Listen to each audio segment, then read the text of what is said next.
announce it to my Discord. Yeah, just hit live, and I just tweeted it out.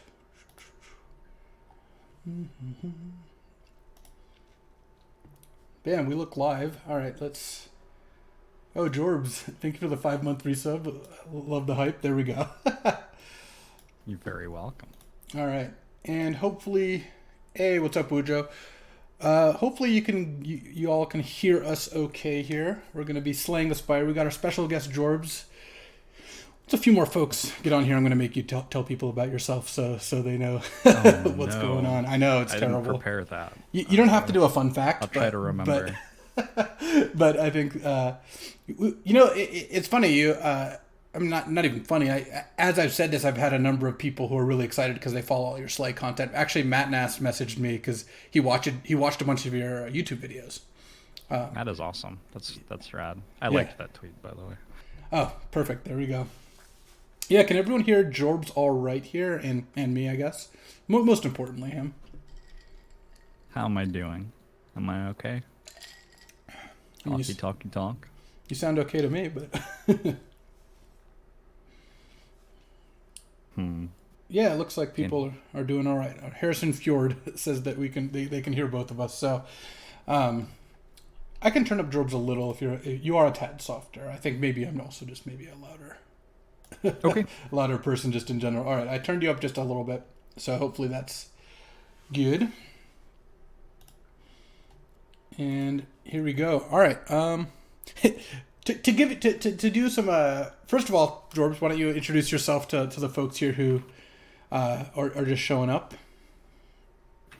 I am Jorbs. I've been a strategy gamer since I was like about 3 or something. I started with chess and I did Magic the Gathering all through high school. I did poker through college and I supported myself with that for a while. And now I'm just like a general strategy game streamer on Twitch. I don't really do competitive PvP stuff anymore. I do a lot of single player stuff. So Slay the Spire is like sort of the gold standard of difficult, challenging single player deck builders. And it's been a huge part of my channel for the last couple of years.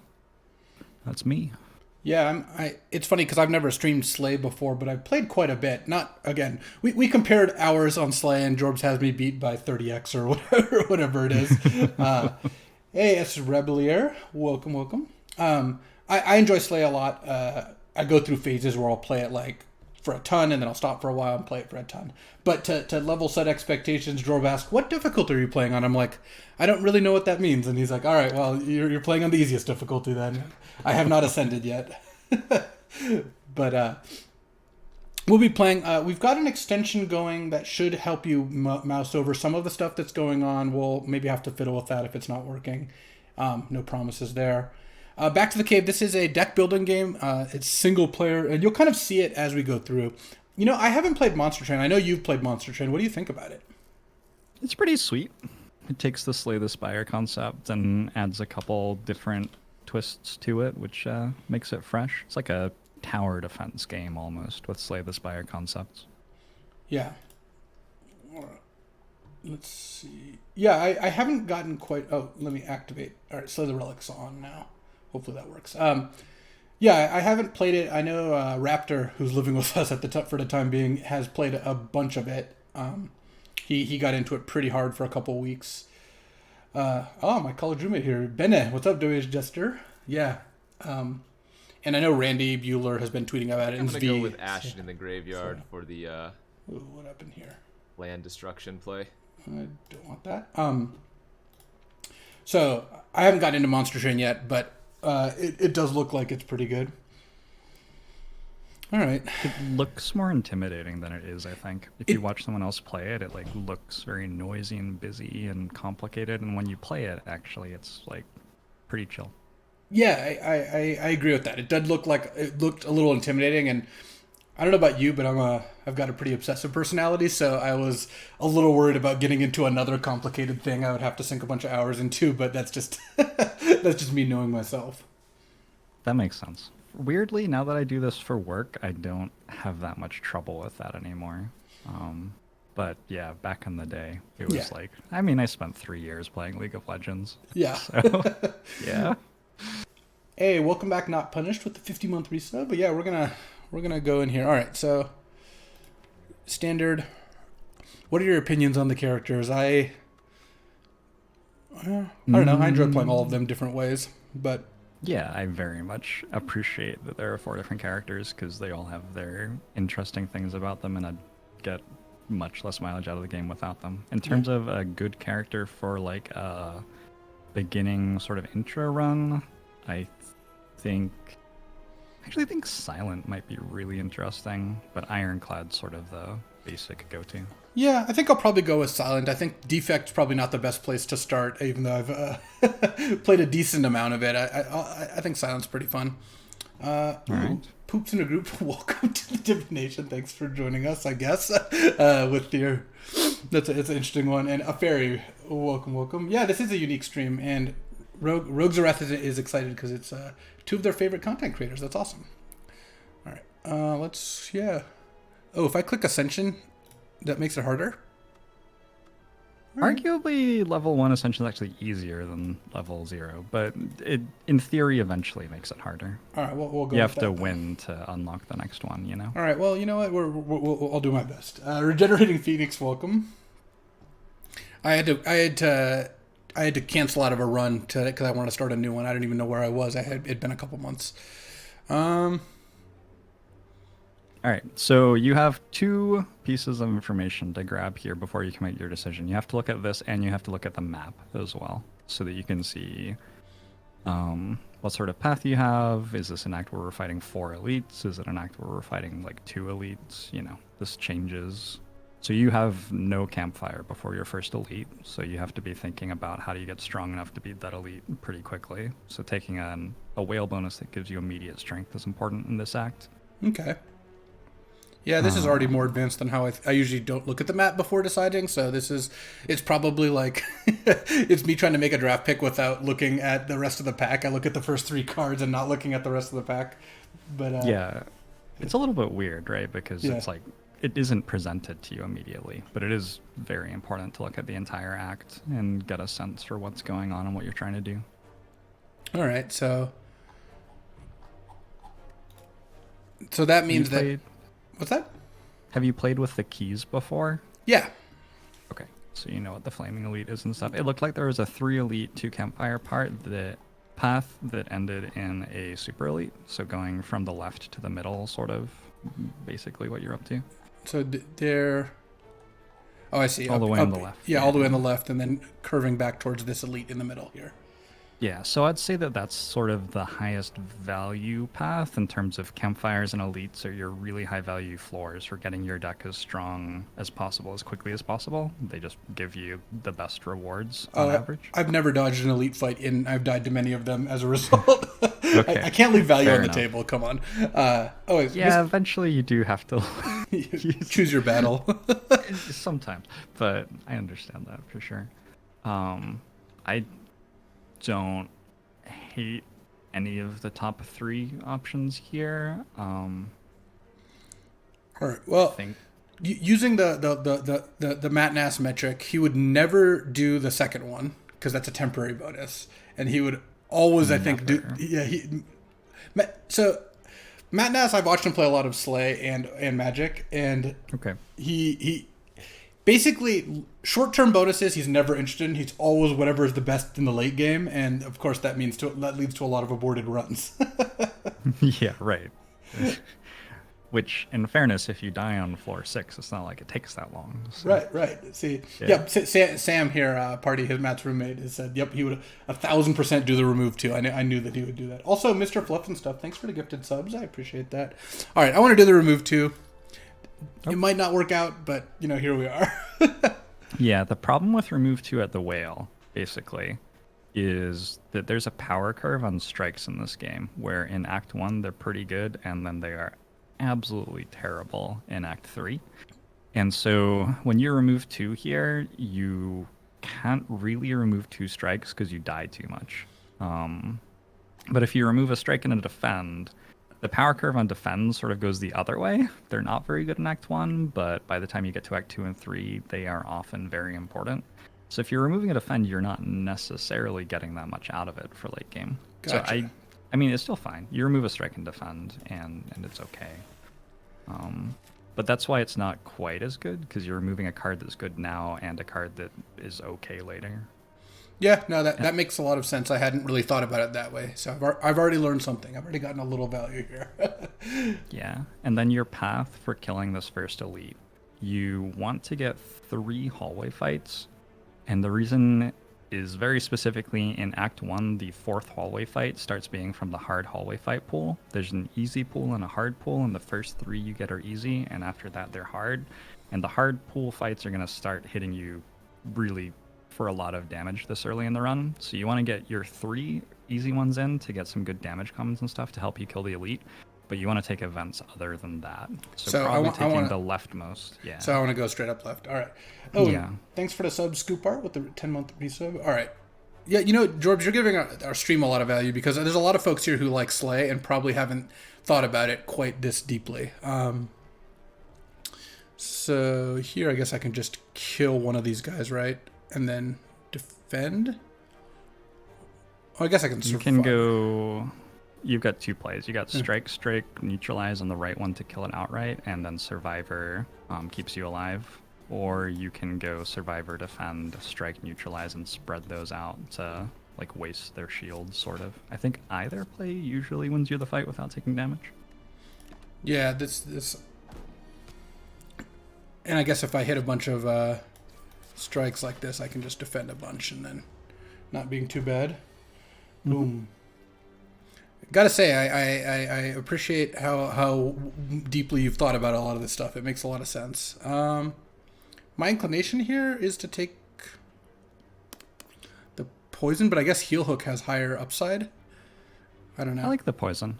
Yeah. I haven't played on Ascension 1 for a long time, but on Ascension 20, like, poison becomes more and more and more important because that scaling damage is just, like, necessary as the enemies get more health and stuff. So here you want to double defend, right? Just to minimize damage taken? Or yeah, I would double defend strike here. It's possible that triple defend is actually better. To save 1 the point? Difficulty. Yeah. And then this is actually a fight where people have like run the math on this and actually solved it with computers, for what it's worth. So if you Google like Slay the Spire, Jawworm, computer, something like that, you'll be able to find a Reddit thread going through all of the right plays. That's pretty funny. I imagine they've done that then for quite a few fights, right? The problem is as soon as you stop having the starter deck, it starts getting really complicated. Oh, sure. So not many at all. And okay, so I should chat a little bit about, for folks who haven't watched this. Basically, you have mana.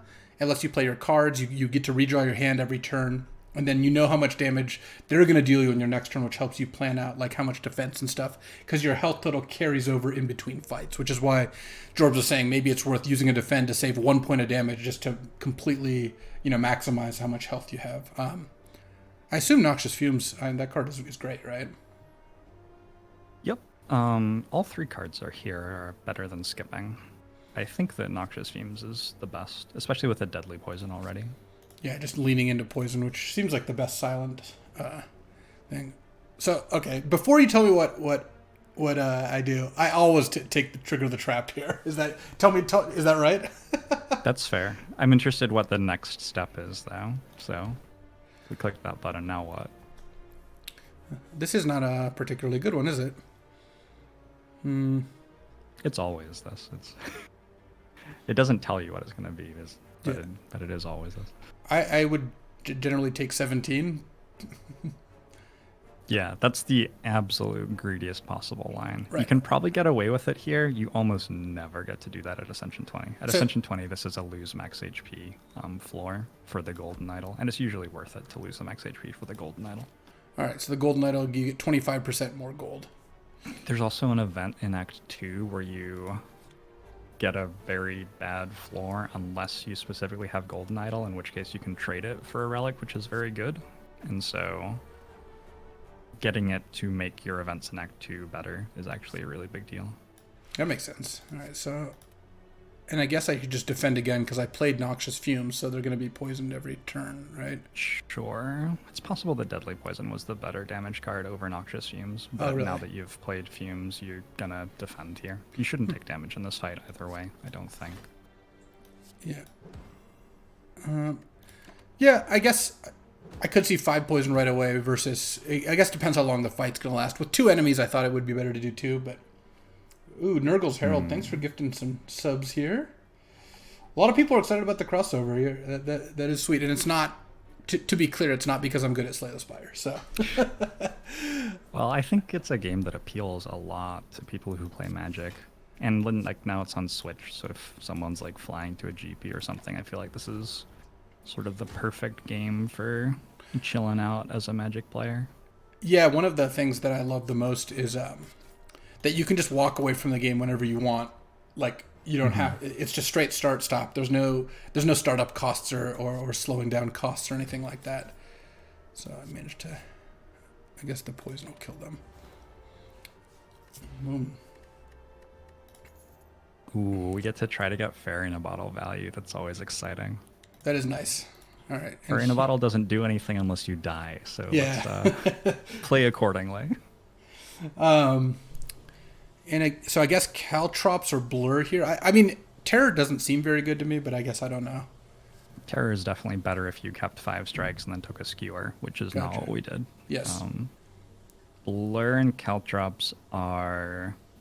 I think Caltrops is significantly better than skipping, and Blur is maybe slightly better than skipping. But in Act 1, you're looking more for damage than for defense. And once we've got enough damage to do okay in these Act 1 Elite fights, then we start thinking about defense, which matters a lot more in Act 2 than it does in Act 1. Ooh. This is another spot where I'm always upgrading here, but I'm sure that's incorrect at some points. It seems like it's going to be fine here, though. Yeah, it's usually right. I did miss here. Hitting those strikes is pretty bad. Is it? It's pretty good.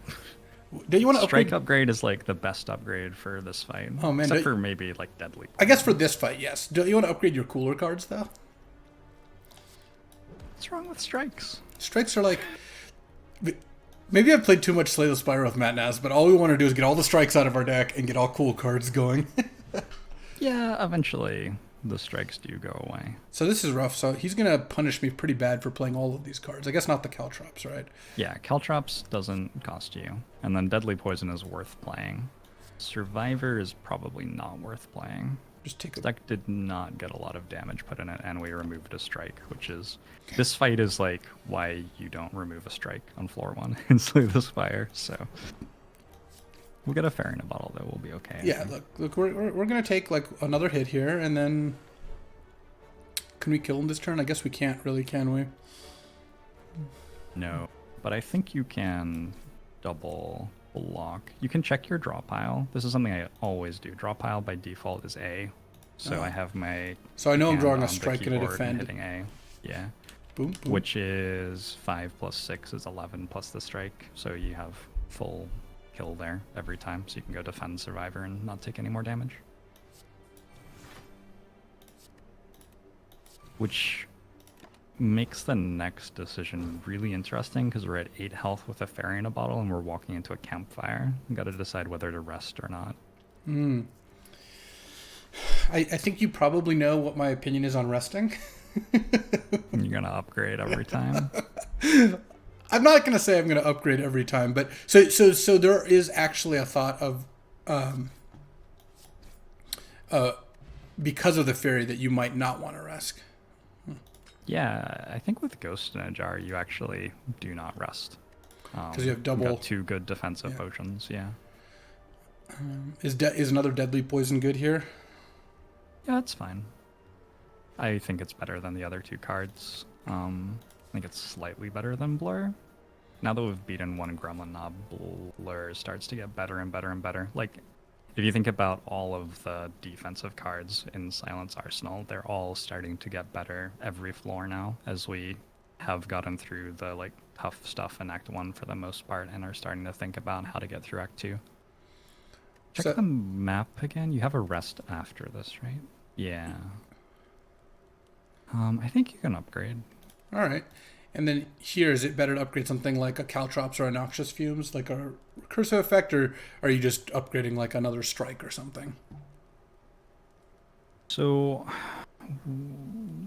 Noxious Fumes is the best upgrade here right now for most fights. I think about like which fights are difficult, and for this deck, there's no fight that's so important that I'd take an upgrade other than Noxious Fumes, I don't think. But it's worth mentioning that Caltrops is really good against Hexaghost and very good against Book of Stabbing, so if those are looking like fights that are main challenges for you, that's a thing to think about. Gotcha. I really wanted to see a Noxious Fumes here. You're fine though, you just end turn. Lagavulin doesn't wake up until turn 4 if you don't deal damage to it. Oh, so should I just not attack it then? Just don't attack, yeah. You're hoping to draw Fumes next turn, and then the turn after that you start with a Deadly Poison. We drew a Deadly Poison now. So is it so here? So because I drew the poison now, it might be worth just casting it, even though it'll wake it up a turn sooner. Maybe. This is... So I've played, 5,000 hours of this game and played it at the highest difficulty, huge amount, and made spreadsheets and everything. I don't know the answer to that question. Nice. It's just not going to be something that I ever know in my life, unfortunately. So this looks perfect. This is like the nuts. So if we passed, this is exactly what we wanted to happen. So now I just unload here? Yeah. And it was waking up next turn anyway, regardless, because we had 3 poison on it from Noxious Fumes, so that would have woken it up. Plus, that's the time limit.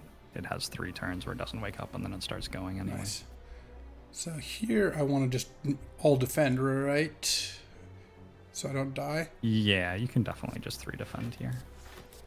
At some point we're going to get more mana, we're going to be able to play more cards, but obviously we're not quite there yet. Oh, well, I can just... Actually, 3 defend again keeps me alive, huh? Yep. And you've still got all of your potions. What's the act boss? The Guardian. Okay, we're fine.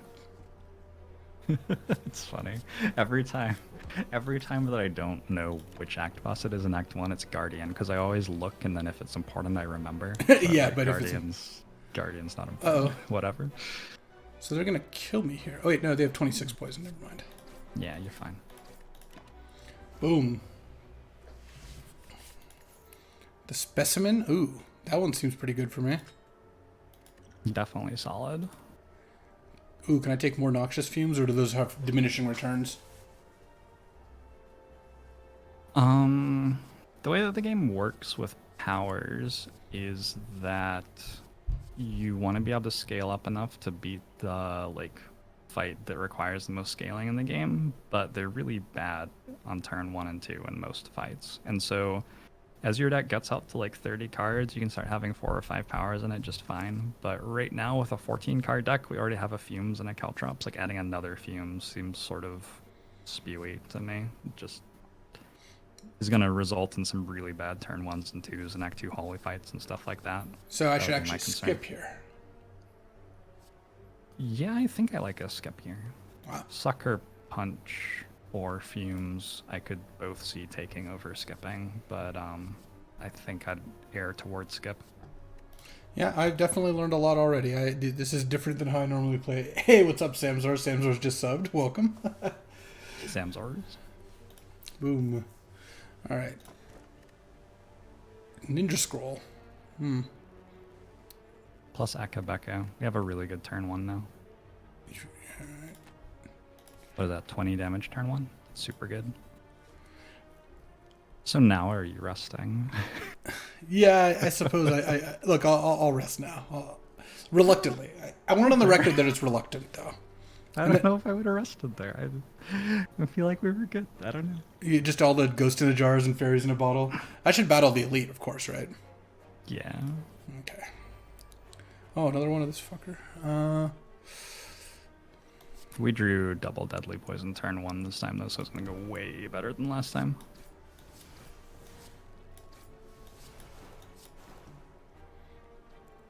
And then I guess I can just strike. Oh yeah, this is... We're kind of clowning him, actually. So I definitely want to double strike. Do I actually want a Survivor here? Or is it better just to Fumes, I guess? My What are guess the is next 2 cards? Caltrop Strike. Suspect you can Survivor. At High Ascension, Gremlin Knob always uses vulnerable attack on turn 2 and then big attack on turn 3. But when it doesn't vulnerable you on turn 2, the lines get really a lot different. So I don't have a lot of experience with this fight when it doesn't vulnerable you, honestly.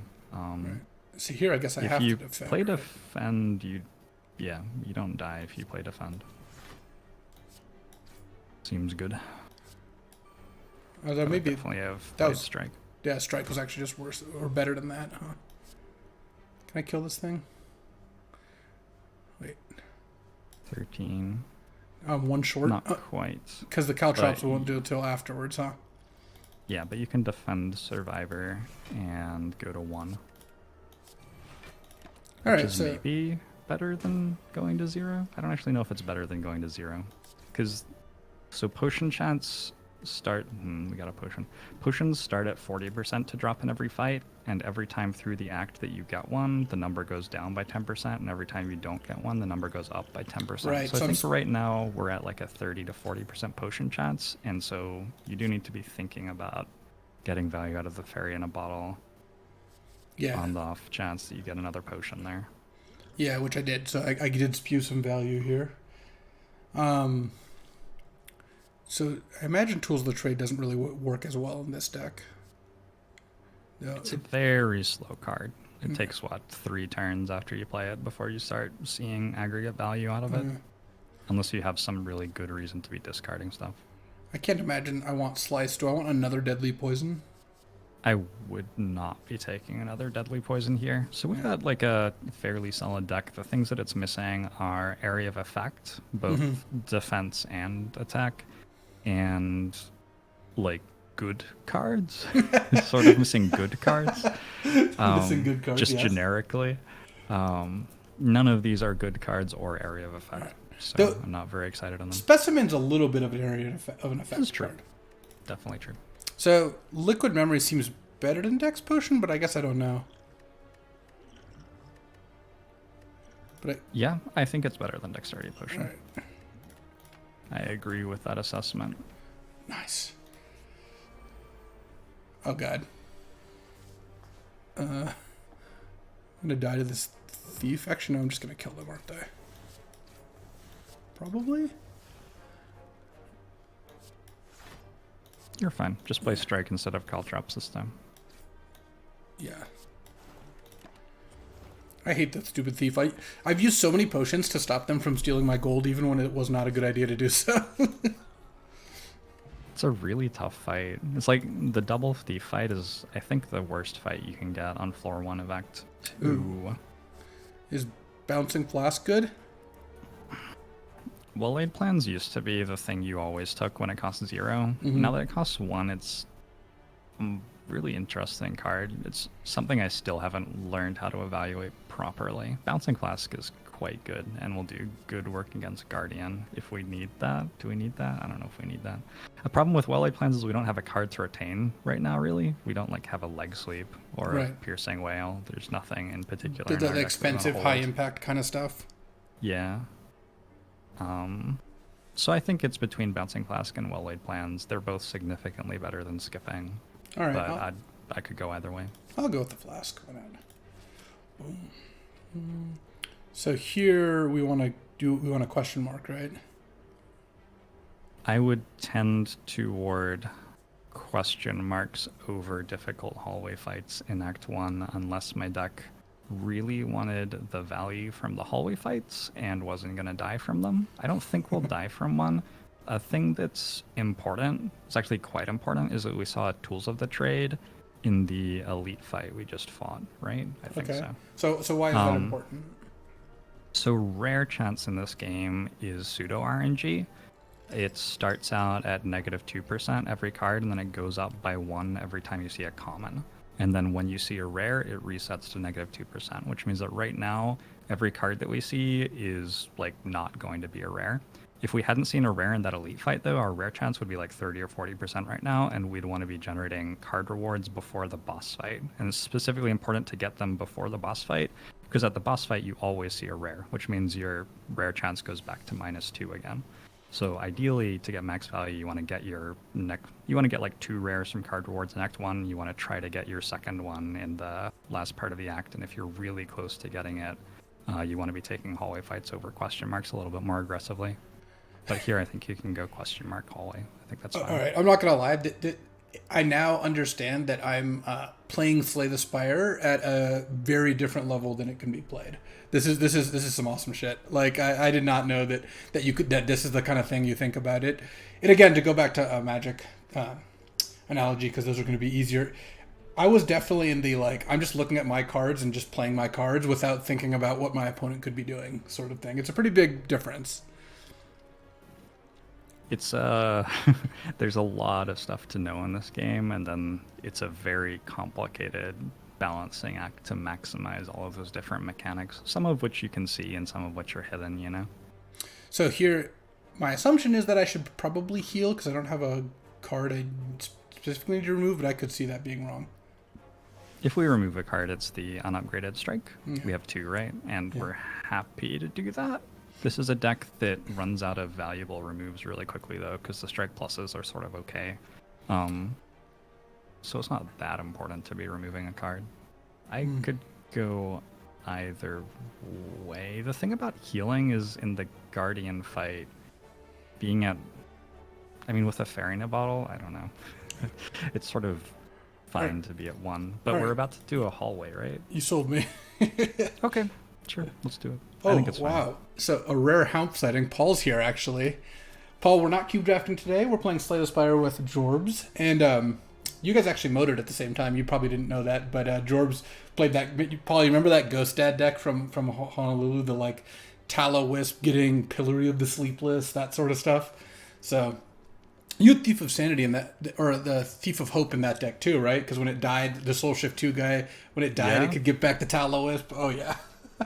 And like Plagued Rusalka. Plagued Thief of Hope, Rusalka. like won a significant number of the games, and nobody playing against the deck looked at it and thought Thief of Hope was good, but it would just like dome them for 7 all the time. Part of what's sad to me about how Magic works these days is like you guys could not get away with that deck these days. Like like Planeswalkers and not even just everybody that, like, knowing all the you always have the whole list because I'm sure you got a ton of equity of people thinking you were playing like hand in hand and just boarding wrong or not even knowing what cards were in your deck. And we were playing 4 Shining Shoals and 4 Sickening Shoals. Right, That's exactly. certainly a card that, is better when you don't know that it's happening. All right, welcome back, Mr. Fluff and Stuff, the 35-month resub. Thanks for the gifted subs, by the way. All right, we have a pretty thick hand. So here I really want to play Noxious Fumes, but am I just gonna? I guess I might just die and use Fairy in a Bottle, right? Like that. Well, I think you're gonna kill them without taking any damage on like turn 1. Your turn 1's really good. You're underestimating how much damage you have in your relics for turn 1 here, I think. Okay, so I know I'm doing +8 damage, so I guess I can just Shiv to take off one of the guys right away, right? Yeah, you can kill both of the 9 attackers and then just like play a defend and a Noxious Fumes and you're fine. So I guess Noxious Fumes.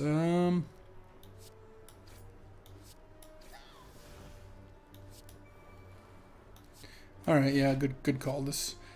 And go to the middle one. This one? Because the Mad Gremlin attacks you for more every time that you hit it with an attack. Yeah. Oh, okay. So like I know something about some of the enemies, but again, not quite to the point where I am really understanding. Yeah, if anyone's curious, Googling Slay the Spire reference, you'll get a spreadsheet that shows all of the enemies, all of their AI, everything about the stats that they roll, and how it changes as you go up difficulties, and can use that to plan your turns out if you want to super get into it. Sweet, I'll have to check that out. Oh, also, since Raging Levine is here, Eric, first of all, you should be a VIP here. I don't know why that's... I can get you the Monday meta after the stream. I did not get that done beforehand. Eric's one of my coworkers. He only came on stream to harass me about that under the guise of enjoying the stream. I see through you, Eric. Don't worry. No. They both are just dead if I pass the turn, right? Yeah, you're fine. Yeah, the way to play a turn of Slay the Spire is you draw your 5 cards, then you like pause, open a spreadsheet, open a reference spreadsheet, and start writing everything down. So if you want to play Slay the Spire like close to properly, you spend like 3 to 5 hours per run and do that. But very few people are interested, including me. I don't do that. Yeah, I mean, I think it's a sign of a good game that you can go mega deep on it and get a lot of enjoyment out of that, but also have fun just kind of throwing out your cards, which if you don't know is a little more on how I end up playing. Piercing Will is great, right? Yeah, one of the best commons in the game for sure. So am I supposed to just assume I'm going to have to use potions and just upgrade here? You don't really have a great upgrade, is the only downside to that. I guess you'd upgrade Deadly Poison, which would be... or Bouncing Flask, or Caltrops. They're all okay. None of them's incredible. I think I'm okay with upgrading. Nice. So my inclination would be to like use Flask or Caltrops, but I guess any of those three is fine. I don't love Bouncing Flask upgrade here more than Deadly Poison. Okay. With the Specimen, we already have... Oh, because you can spread it around already, so it's better just to front load it. I think so. All right. Bouncing Flask has this problem where in area of effect fights, it goes on the wrong enemy a lot. Gotcha. That's the problem with that one. It's a powerful card in the single target fights, though. All right, I'll go with the Deadly Poison and battle this Deuterino. So here I want to make sure I get out all my powers first, right? And like the Bouncing Flask would be my assumption. This is just like Bouncing Flask Caltrops and play bunch of shivs. 3 shivs, and I think we actually don't take damage. Yeah, it's really important to leave Guardian with 1 health left before transforming here, because you basically like time walk it. Yeah. And you get to go double deadly and fumes, and you're off. Off to the races, because it's going to take 20. It's going to turn into its thing. Also, Poison's just messed up against this guy, because you don't care about the spines, right? Mm-hmm. Like here, I should not be neutralizing, right? Yeah, I think it ends up not mattering, but you can neutralize or not neutralize there. Poison's very good against Hexaghost too. Slime Boss is the only spot where it doesn't really work. Slime Boss is very challenging for Silent at the end of Act 1. And here, since they're about to they're not going to transform. So here I do need to Piercing Wail, right? It does transform here. Oh, it does? But yeah, you want to Piercing Wail defend. So Guardian, when it's in the open form, it will like time walk itself when it takes a certain amount of damage, but when it's in the closed form, it's just there for 2 turns. Then it opens gotcha. up. Okay. So here it's gonna get time walked, right? So I can just so you whack can strike plus. And then it's gonna take 30, transform back, and then it's like pretty close to just being dead. Yep, that was a 0 damage Guardian fight. So we have failed to get our Fairy in a Bottle value. It's basically this act has been an entire failure. Yeah. Feels bad. Well, are you one of those guys who like at the end of a video game you just have your whole inventory full of the one-shot powerful items that you always save just in case you have to use it for next time? When I don't understand a game, yes. But once I start to understand a game, if it's a game that I can beat at the difficulty I'm interested in playing it at without using those items, I lose interest in it probably. Yeah, that makes sense. I just know, like, I don't know. Almost any of the games I play, when I get, like, a powerful one-shot, I'm just like, I should save this. I might need it later. I just never use it. Oh, my gosh. My last D&D campaign that went super deep, 2 of the party members died. And after one of our party members died, I, like, grabbed his backpack off his corpse and opened it while we were still in the fight. And he just had 14 potions in it. Yep. Whoops. Yes. In the D&D campaign we went deepest on, I got a book where is a tome where if you read it you go up a level, right? And you might think I read the book and got my level. No, but see, each level takes more experience, so the book just gets better and better if you don't use it. Yeah, I died having never used it. Good thinking. Oh, I should add Buy Slay to the title. Yes, I do want to mention that in conjunction with Nexus.gg, if you go to nexus.gg/LSV. You can buy Slay the Spire, and I get a couple bucks. So, and Jorbs, you have a store there too, right? Mine hasn't launched yet, but I'm Okay. working on that. Well, certainly. Let me just type buy Slay. There we go. All right, and then here, I haven't really played much with Nightmare. I don't know. It never has looked good to me in the very non-analytical way I have approached the game. Die seems fine though. Yeah, I'd be taking die here as well. Nightmare, the thing that's good about it is that like the heart has 800 hit points, and sometimes it's nice to have 4 copies of your best card when you're in a fight against something with 800 hit points, basically. Like, that's the very simple explanation. It's a card that lets your deck scale an incredible amount off of just one card pick. Yeah, I could see that. All these Snecko Eye is the correct pick every time, but you can take Coffee Dripper if you want. is this card just so good? Yeah, well, I'm Snecko Eye. pretty sure it's the highest win rate boss relic by like 10% or something. That's a lot, yes.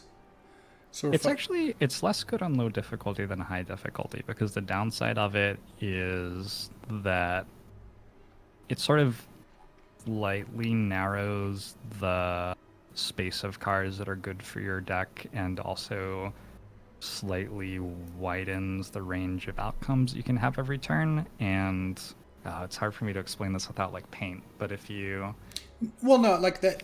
Adding variance is less good the more advantaged you are. Like it doesn't exactly add variance though, because it draws you 2 extra cards a turn, which means that if you get the cards which are good, you draw them faster. So like in a run where you need strong stuff to win, it's incredibly good, because you'll have like 20 cards in your deck and you get that 1 or 2 good cards. Now you're drawing them faster and getting them to play faster, and so everything about it is great. But in an Ascension 0 run, you don't necessarily need those cards to win, and so it does start to sort of have a drawback where you could have put together a strategy that won with the mediocre cards, and it's pretty good. It's a very good relic. so here, I already got the special fight. Let's see. So I just want to maximize the number of elites I hit, right? I guess at some point I want to Maximize how strong you get without dying. Don't die. So you are definitely maximizing. Like, I don't like that leftmost elite more than the campfire next to it, I think. Going through the act, for example. Act 2 hallway fights are pretty nasty. And you only get 2 from the easy pool before you start hitting hard pool Act 2 fights. So like trying to get 2 or fewer into like a campfire to heal up before an elite fight is where my brain is sort of at in an Ascension 20 run. So, and then we also want to hit a store at some point here, because we just do have a lot of gold. Yeah, and that store on floor 4 looks perfect for that. So I just start IMO? here or here. Oh my gosh. I mean, the answer is you open a spreadsheet and look at all the events in the game and work out whether you want one before or after a fight. Yeah. All right, I got you. Exactly. Yeah, exactly. I'm understanding now. All right, let's do some shivving, I guess. Who might want to shiv? Guess I'll shiv this dude.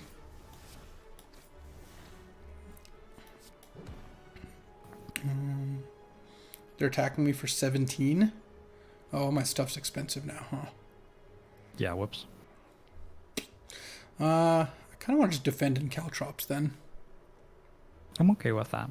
I'm okay with that, or just Survivor. Either seems fine. I can't let them steal my gold. Let's just put it that way. Ooh. Yeah, there might have been some consideration for playing Liquid Memories last turn, actually. And replaying like a Survivor or something. Yeah, just for 8 health. Gotcha. If you think about how much that potion does. In general. Given that we don't have a free potion slot right now, trading it for 8 health is probably okay. I guess I could. I guess here I'm inclined to like Piercing Whale and die. Yep. Well, every other card in your hand costs 3, so... I guess that... I didn't really think through that part, but yes, I guess the fact that that's the case. Alright, so I really want to kill this guy. I guess a strike does the trick, but I guess so does the expensive strike. So, oh, I've got bouncing. So, I guess I can only play 2 things this turn no matter what. You've got like, that's the obvious line. I think a better line is play Bouncing Flask and Deadly Poison. Oh, because the poison will transfer, right?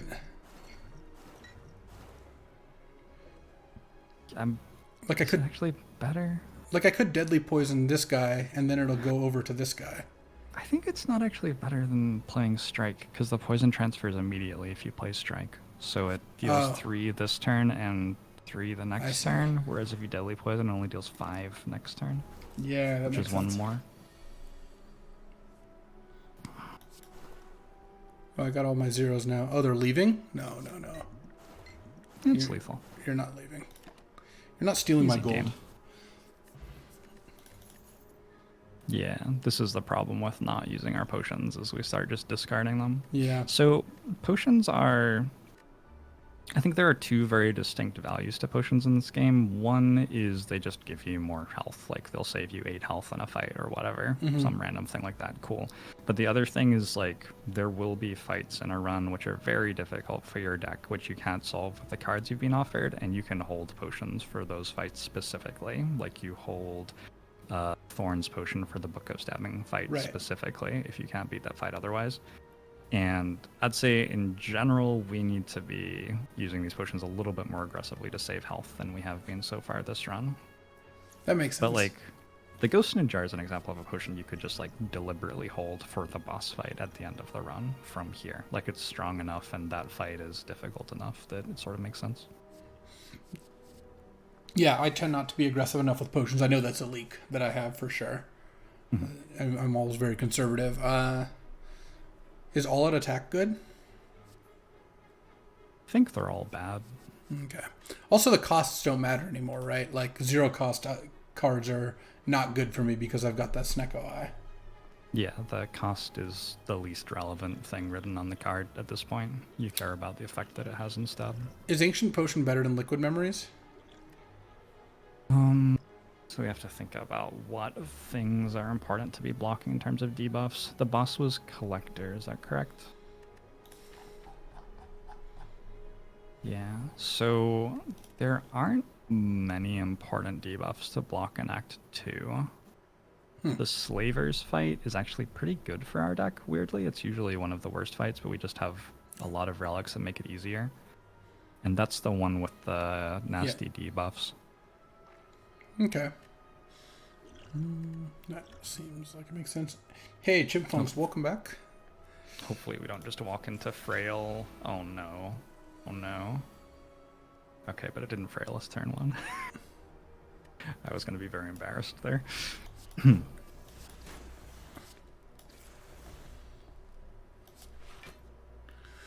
Are you able, are you keeping up with my explanations here? You're a very good Magic player. You've got a lot of experience with games like this, so. Yeah, no, I get what you're saying. I hadn't really gotten that deep on a lot of this, but it makes sense to me. This is 13. I guess this is just going to do more over time, right? For sure.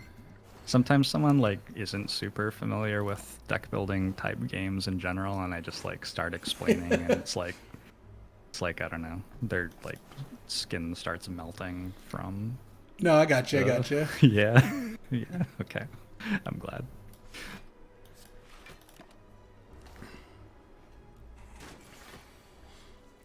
And then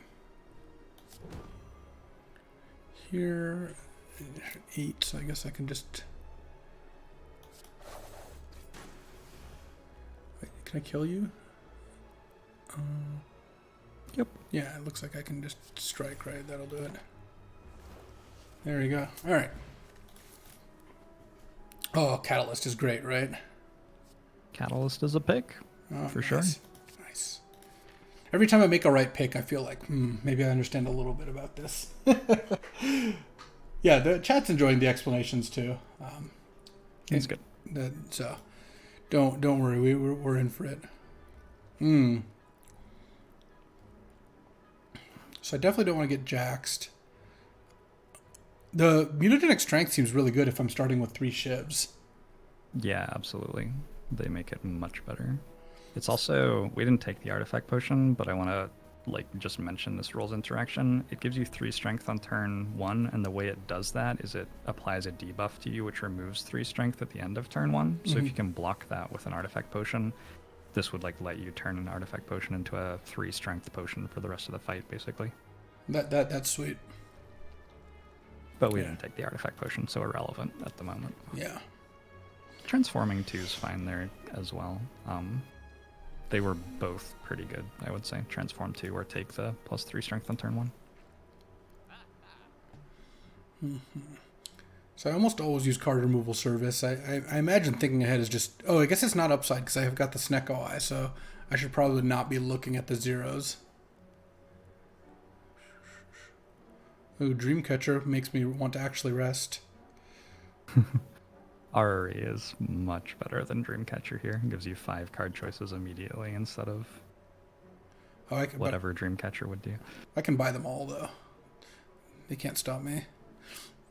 I can stop you, it's true. I would start with RRE, though, personally. To get a little bit of information. I don't know if my opinion still matters or if you are overwhelmed with power and no longer care. No.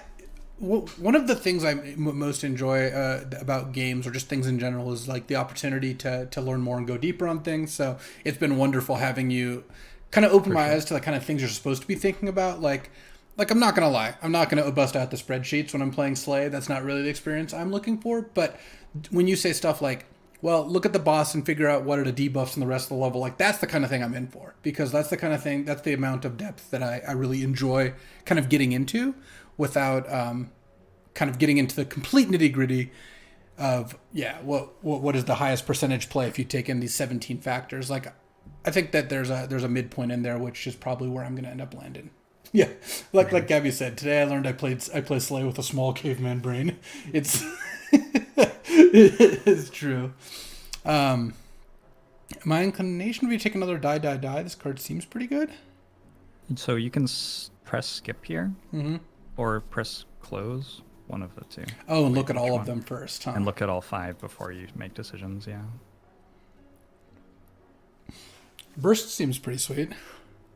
Just got 2 rares in the first 2. That's pretty incredible. Is Outmaneuver a good card? I've had decks where I thought it was okay, but it's also been really bad for me many times.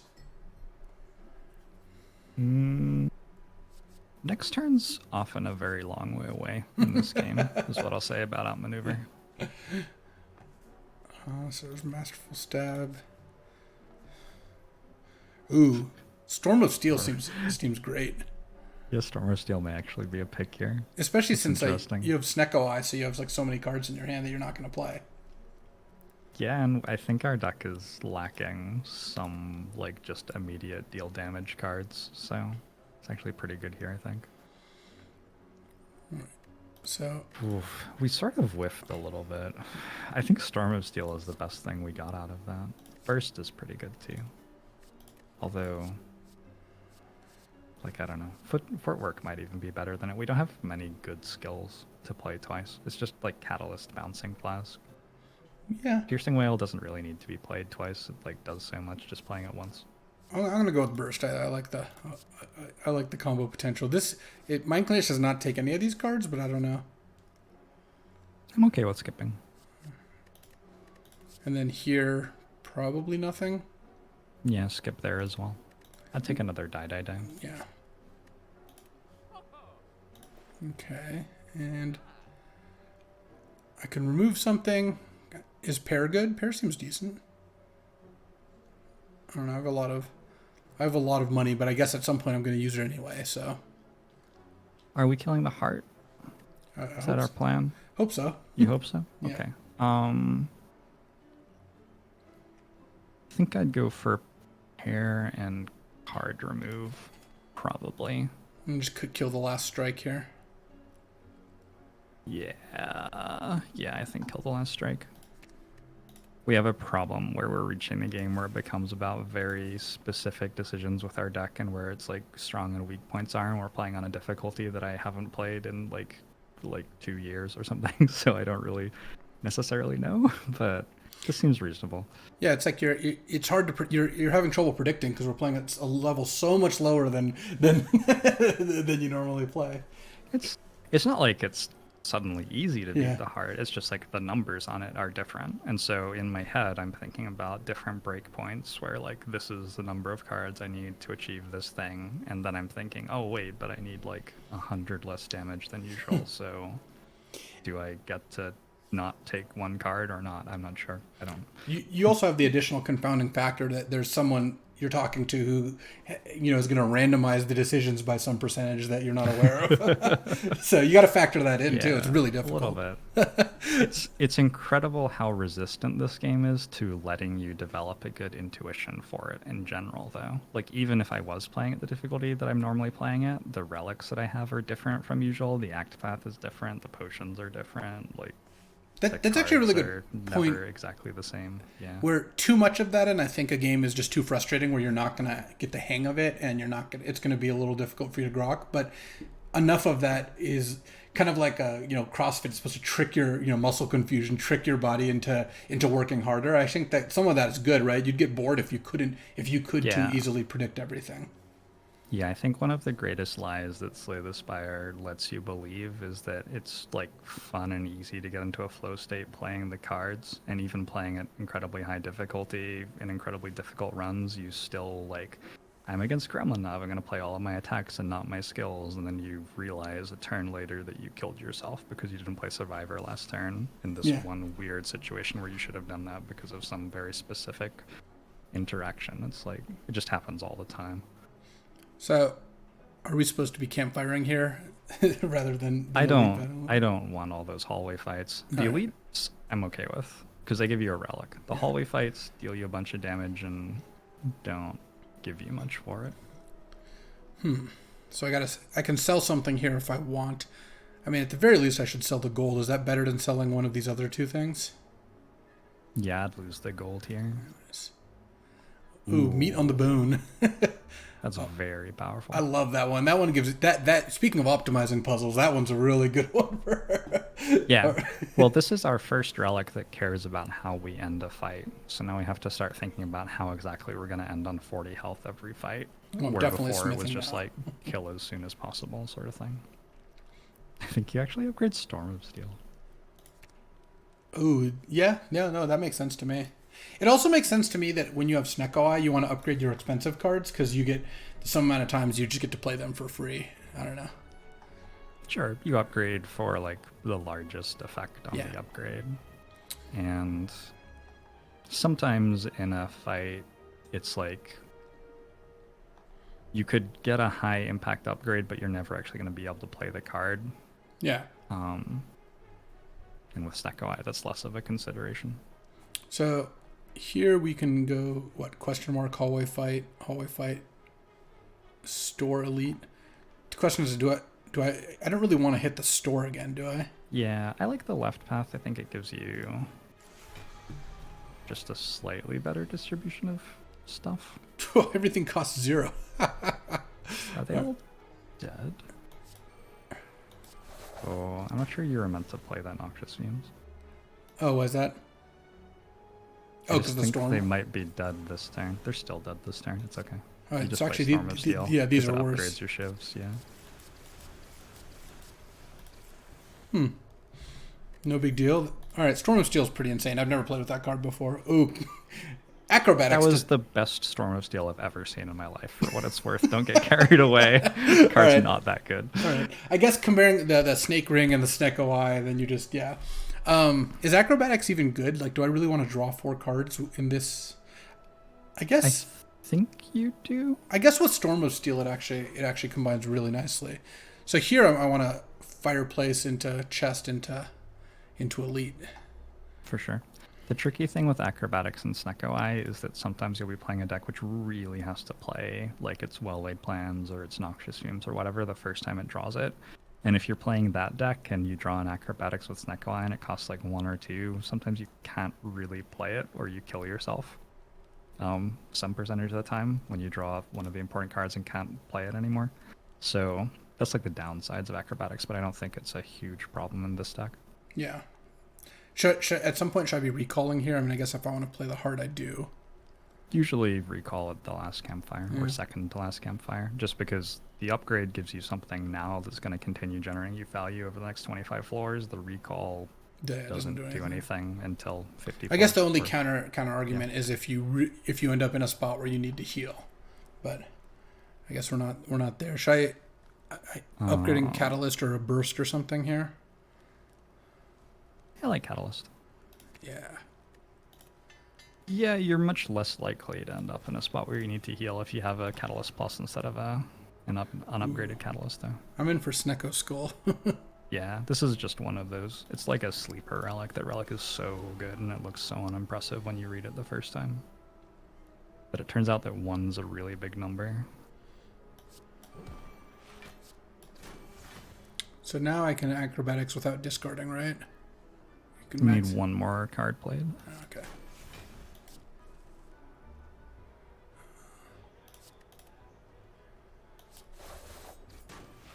Can I kill them? I guess I can't quite kill them, can I? Surprisingly close, though. Bouncing Flask is 12 poison. And then you almost always draw Storm of Steel plus next turn.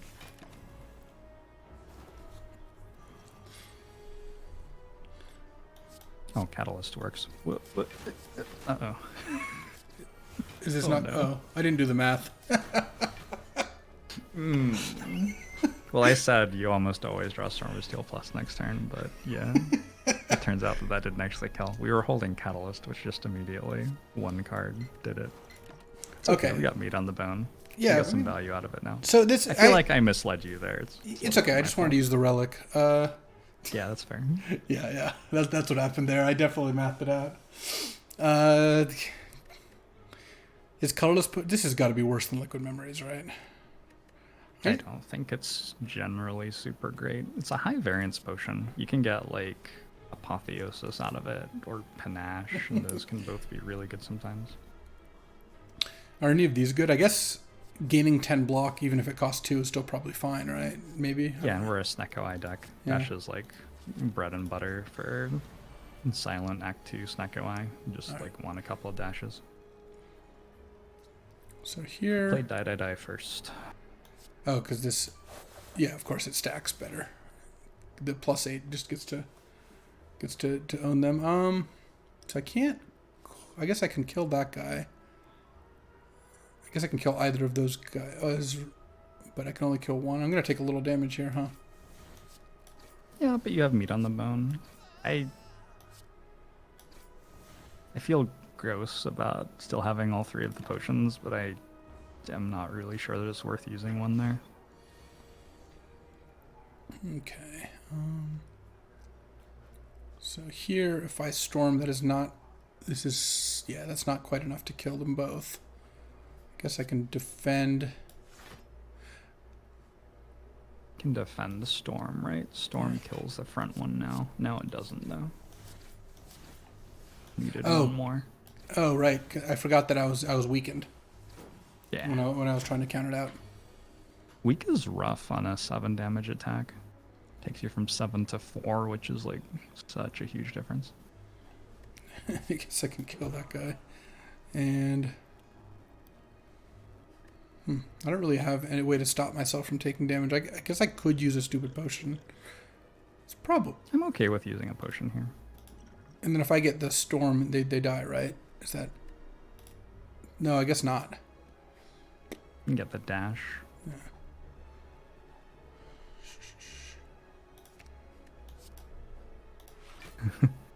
Sometimes I play Slay the Spire over the shoulder of people every now and then, and it is definitely interesting. I guess like somewhere in 5,000 hours, you develop a very good understanding of what like turns regularly pop up, and nice. Check the card reward before you pick up a whetstone, by the way, in case you like grab a predator and put that in your deck first, because it's a really good upgrade. What about to the hit, predator? for example. That's yeah, you still want it for sure. It wouldn't have upgraded anyway. We Good it's thinking. unlikely to. Yeah, but I'll play runs with people where we're going through Act 1 and 2 and everything's pretty normal and they're making pretty good plays. And then we get up to Act 3 and the deck starts to get a little bit complicated and the interactions and fights are a little bit more complicated. And I'm sitting there thinking, like, we have the perfect exact tools that we need to win the run. We've got it all planned out. And then I'll be sitting over their shoulder and they'll, like, punt 20 health in a fight in a situation where, like, the interaction was just a very unique and not something that you think about when you're starting out in the game, and it's completely understandable, but all of a sudden the run goes from a one run to a lost run. And it's like, if you can't save enough, it's like playing a control deck against an aggro deck almost, and if you're not understanding how to save your health total so you stay above 1 HP, the way you built your control deck is suddenly bad because you're not good enough to, like, leverage your answers. And that effect sort of comes up as you get into the more complicated Slay the Spire fights. You're sitting there like, well, we've got the perfect mystical teachings deck. We've got all the bullets we need. We'll be able to stabilize and we'll do this. And I'm like, Shiv go brr. Yeah, and I'm sure you've had a similar experience at least once in your life where you're watching someone play that mystical teachings deck and you're like, oh, we have the perfect game plan for the next 6 turns. We're going to do these things and we're going to outmaneuver them with our late game scaling, and then they, like, just let a 3 damage attack through that they shouldn't have and you die on, like, turn 5 and it's over. Whoops. Yeah. Should I upgrade Predator then, or is it better to upgrade like a die or something, or burst? I think I like Predator. We sort of got through a lot of the AoE stuff just there. And we have a boss fight coming up where the fact that we get to play Predator more than once is going to be a huge advantage over die exhausts when it's played the first time. So I guess it's better just to question mark first, right? I don't know. Like, maybe. Sure. No idea. Ooh, yeah, sure.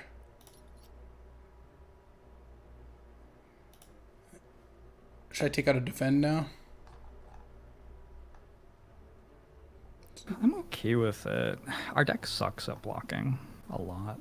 This is why I was saying, like, the footwork over the burst might be okay. The 3 main ways that Silent blocks for late game are defends plus dexterity, which is maybe the most obvious one. You can do that. You can do Wraith Form, especially Wraith Form plus Nightmare. Just makes you invulnerable for long enough to win fights. That's very commonly how you win at high difficulty with Silent. Silent, I don't think anybody's winning more than, like, 35% of the time with Silent. Oh, wow. Maybe somebody is. Who is there a best class? Watcher by, like, miles. Yeah, I guess just in terms of win rate. You just flip back and forth, and you can always go off on turn 1 with the right deck or whatever. Watcher, basically, you just keep making your starter deck better, whereas with all 3 of the other characters, you have to, like, find an engine that wins. But yeah, Watcher just wins with the Eruption, Vigilance stuff. Yeah, so Wraith Form's commonly how you win at High Ascension, just because it's an incredibly, like, you get to be invulnerable for 12 turns or whatever. And then the third one is, like, Piercing Wail and Malaise, like, strength down stuff. And we sort of need to find something like that soon, or get more potions or something. At some point, we'll find something, I think. I opened on a pretty sick hand, so I guess I might actually just play the die first. Because, well, the question is... The only thing is I'm not certain that we're playing die this time. Versus we have Predator. Predator as well. I guess I could Predator... I could just kill that. Probably there are, like, 3 lines here that take 0 damage in the fight, and it's just a matter of working out which one. That's not the one I would have picked. You're fine, though. I guess this has the stupid artifacts, right? Yeah, which does mean that the specimen would have failed to transfer poison. The thing that I was more thinking was that it gains 25 block at the end of the turn, so I would have killed that one instead of the other one. Gotcha. I'd expect to be able to kill the other one this turn. Yes, Ravleader, if you want to post a link to the spreadsheet Jorbs made, that's more than fine. I've made a few Slay the Spire spreadsheets in my day. I can only imagine.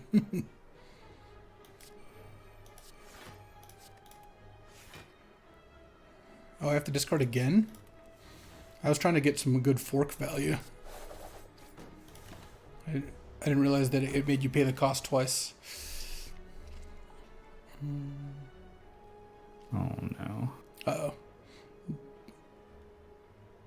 So potions don't do anything here, do they? No. I'm gonna take some damage. Is Storm here. of Steel enough? I think Storm of Steel might just be enough. 7 times 6. Is that more than 37? Probably. Yeah, I guess so. Wait, Shiv Plus is only 6 damage. Oh shit, am I gonna be one short? Did they change that? I thought it was 7. Really? So we Wow. did 36 damage instead of 42 damage? Okay. Yeah. My entire world just like got turned upside down. Well, we're gonna get some meat on the bones here, I guess.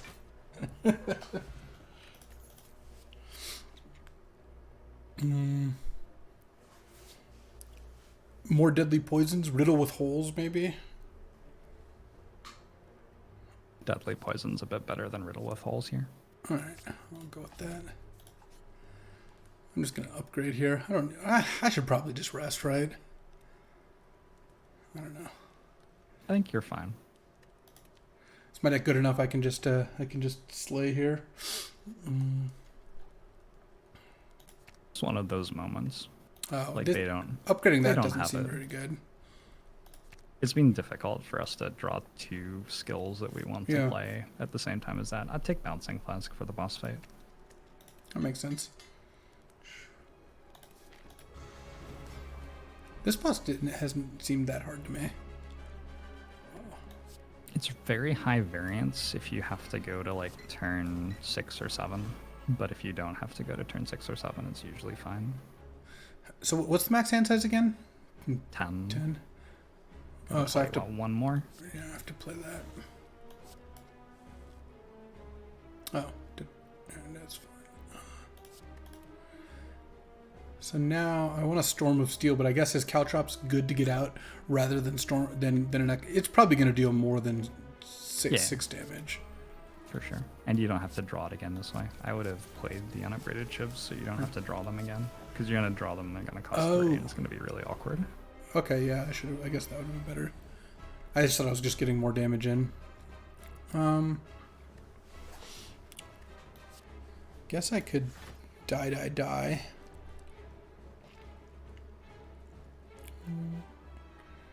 I would be playing Catalyst either with Burst or without Burst, but Catalyst is getting played every time this turn. I like bursting.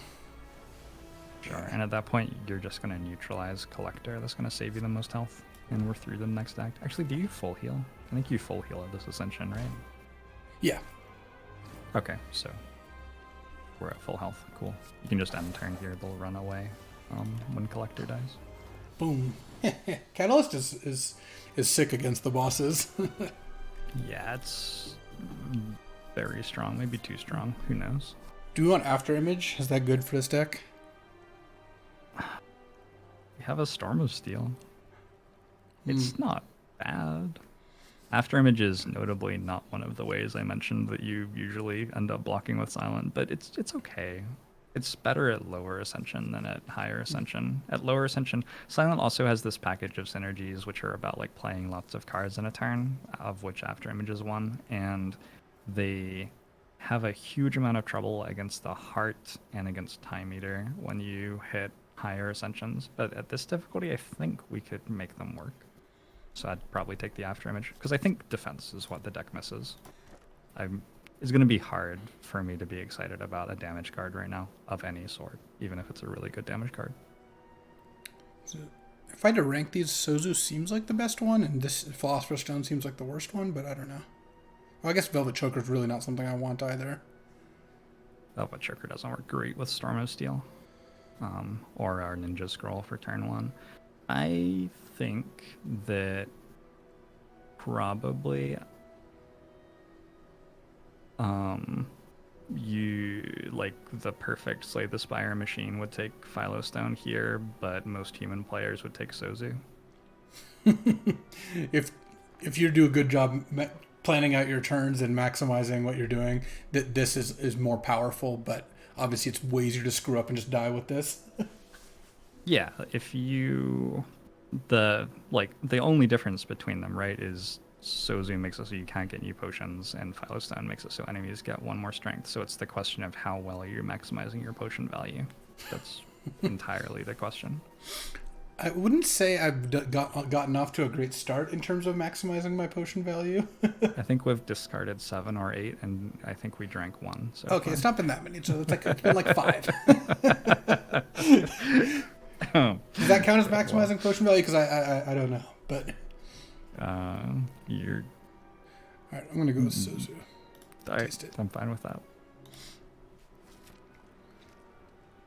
I would have a hard time telling someone that any of those 3 was wrong. Like, even though Choker is bad with Storm of Steel shouldn't be that large a deal in our deck. Going Right. super late, so I could see that. It doesn't. It doesn't really scale. Yeah. So what's the best path to take here? I guess. I mostly look at like the stores, but Act 3 question marks are very good. so something like this. Yeah, that looks okay. This gets The me other 3 question marks here. Yeah, the other thing is making sure you have like a fairly safe run into the boss. Oh, the right side's better leading up to the boss than the left side. Can you start on the left and get over to the right real quick? Like you could, yeah, takes you into a store early, but I think starting in like the middle node and going all the way to the right and then taking the right stuff at the end is good. Okay, that sounds good. And also, we certainly don't need to close out the entire run. And at any point, if you want to get started or take off and get ready for your stream, let me know. So, okay, I'm actually really enjoying seeing how this deck is playing. It's I don't know, it's a little bit different. It's got some unique choices. Ooh, I get 4 mana now. So I kind of want to start with After Image, but I don't know if that's actually correct. Certainly die. Oh, I can just kill them all, right? Pretty easily here. Oh, I guess this is going to do some thorns. Yeah, it looks like you... Gosh. I think you go After Image, Shiv, die, and then you don't take any damage from the thorns. So get the... yeah. And get the back one hit again. And now play die. And then you can play Catalyst, and then... I could Predator, but I guess I'd take damage, so I just... Catalyst to get some... Oh, and then I could Predator and take 1? Well, you're gonna take 7. Oh. I'd just end turn now, Yeah. I think I may have screwed that turn up. I'm not sure that was right. That turn was, like, hard. Those turns are incredible, because you'll think you've found the right play, and then you can actually look at it for 5 minutes and probably find 2 other plays that were better. Yeah. Is another Piercing Whale good for the deck? Yeah. Nice. Yeah, I'll let you know if you have too many Piercing Whales. Just in general. For the rest of your life, if you're playing Slay the Spire, Alright, and you'll have too message many me, Piercing yeah. Whales, I'll like give you a call.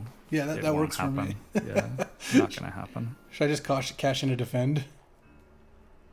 I get rid of a strike, even though it's upgraded. Those really get bad as the game goes on. They didn't like it? I have to give them something better? They full heal you for an uncommon, and they give you plus 10 max HP and a full heal for a rare. So, yeah, sometimes giving them a rare is a thing to be thinking about. Ooh, is Apotheosis good in this deck?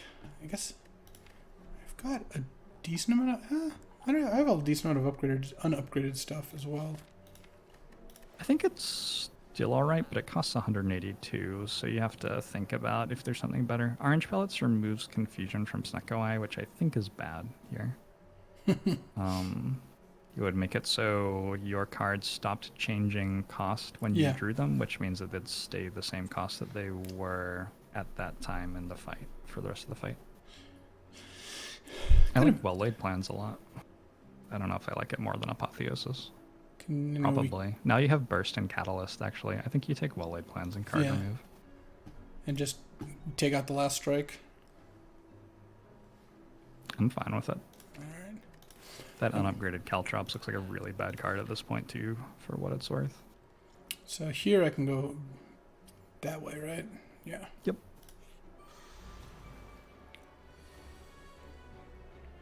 Your hand is full, huh? Guess I can start with after image.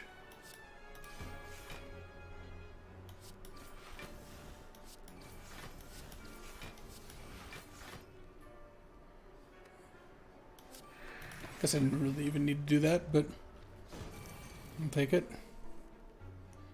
I think it's probably correct to. I think it never makes a difference, but I think it's worth noting that if you play Piercing Whale, you'll never draw it again, and probably by the time you're drawing it again, you'd want like a damage card to finish the fight. So I think I would generally play my Piercing Whale in that situation, so it was out of the deck. Any of these good for us? Not quite. Poison Stab's okay, but not quite. Yeah.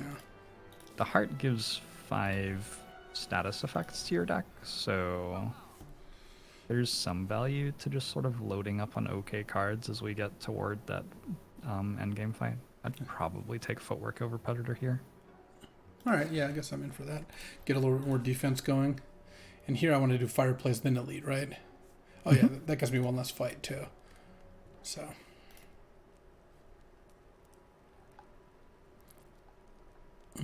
And the upgrades I care about here are Will Wade Plan's Footwork and Burst at this point.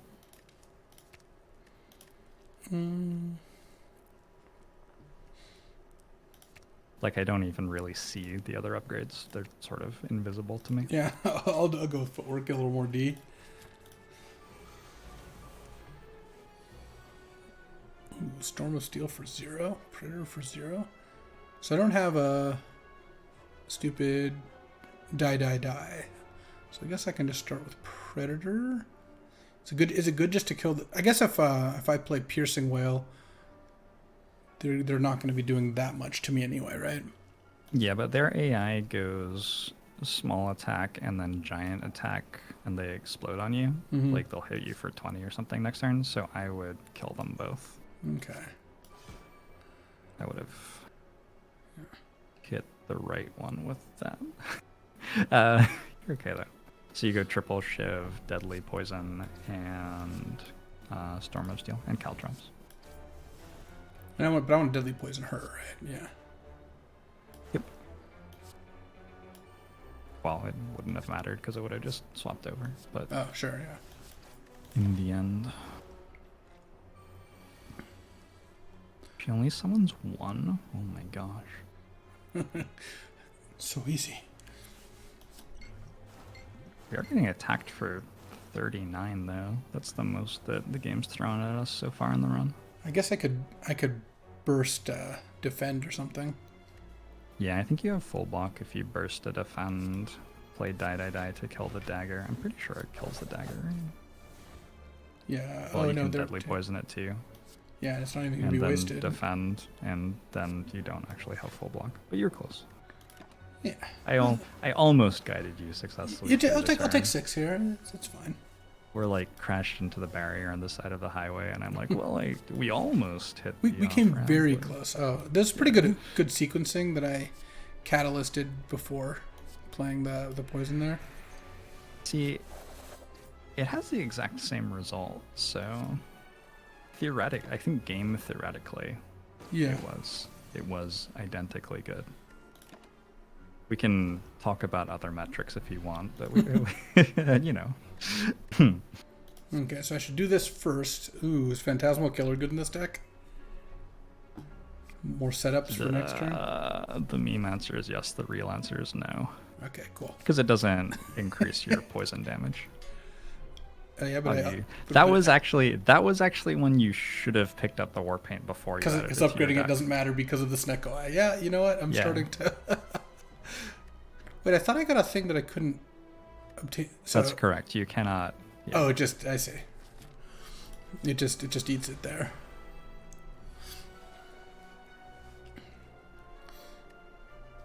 Don't have any. I guess I don't necessarily need to play all these things first.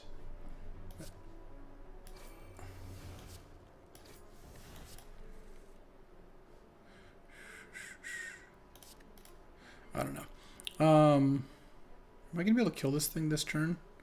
I guess not, huh? Oh no, I've got the Storm of Steel and a Predator. Yeah, I'd probably kill it this turn. For me, I'm planning to Predator and Footwork here. I'm not planning to Storm of Steel. Oh, but it doesn't work. Well, It almost works. my plan was that. Do I retain Storm of Steel? Sure, Yeah. I'm into it. Look, I'm just getting closer to meat in the bone, so. Oh yeah, That's true. This Phantasmal Killer is really gonna go off. It does next turn. We gotta upgrade the well-laid plans so you can hold like Burst and Storm of Steel and discard all of your shivs, and you'll be good. They don't have any poison right now. I'm getting attacked for 19. Alright, so now I'm not taking any damage, so I guess I could Storm of Steel here, or I could just save it again, because all my damage is doubled next turn. Yeah, I like that. And it only hits for 12.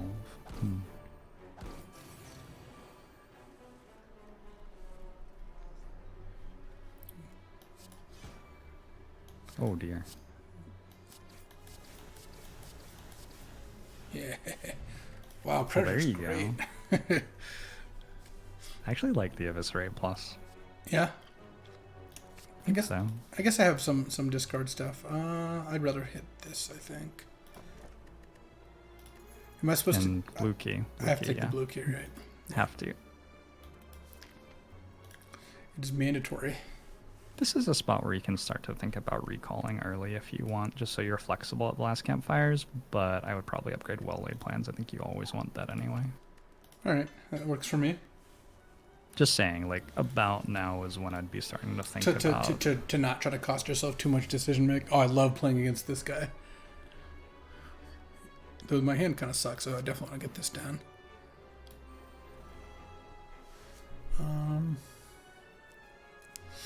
I guess it's worth playing Caltrops just up the storm count, right? For sure. And make it so you don't draw it again. Yeah. And put it in play in general. Yeah. I guess I should play things first. Is it? Piercing Whale is a pretty bad card in this fight, so I'd just get rid of it. Oh, I get to retain. No, I definitely. Actually, I guess this keeps the same cost, huh? Yeah, I would probably keep it. I think you're not going to draw it again anytime soon if you don't keep it, so. Plus there wasn't really anything else to keep. And you can just like burst the bouncing flask and it's completely fine. Yeah, I guess I could die. Or maybe I want to do it the other way around, but whatever. Yeah, it's like 1 or 2 more damage. Not a huge deal.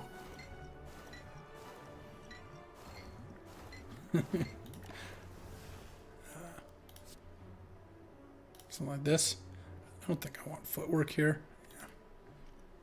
Yeah, it looks okay. You got 1 more turn than you would at High Ascension before you start getting attacked, so... Okay, I really want to get a little bit more range. catalyst going, but I guess I can go defend. I can't acrobatics yet without discarding, right? 3, yeah. Although it might be correct to just acrobatics here. Yeah, this anyway. gives me the most optionality.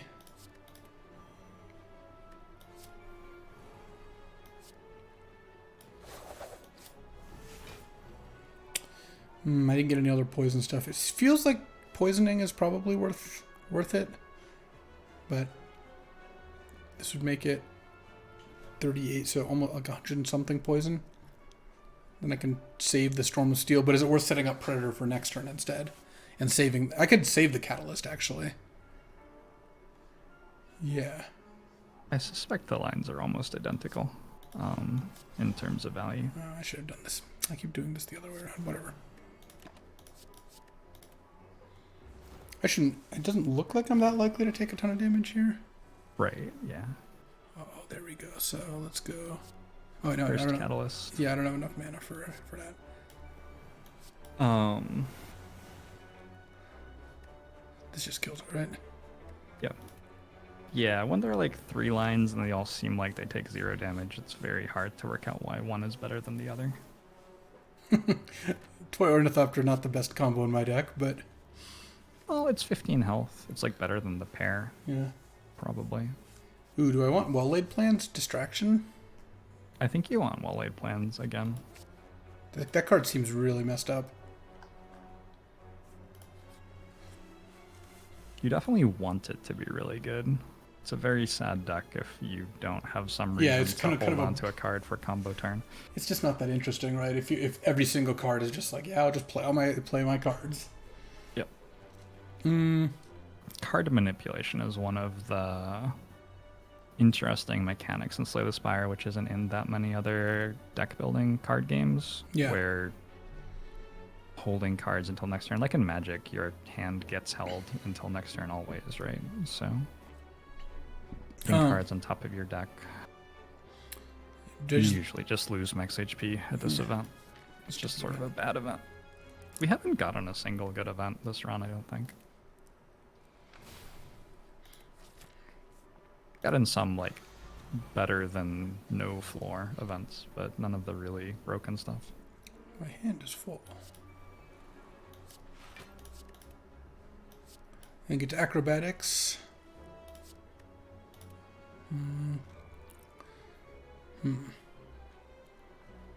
What if I went footwork into dash? I like it.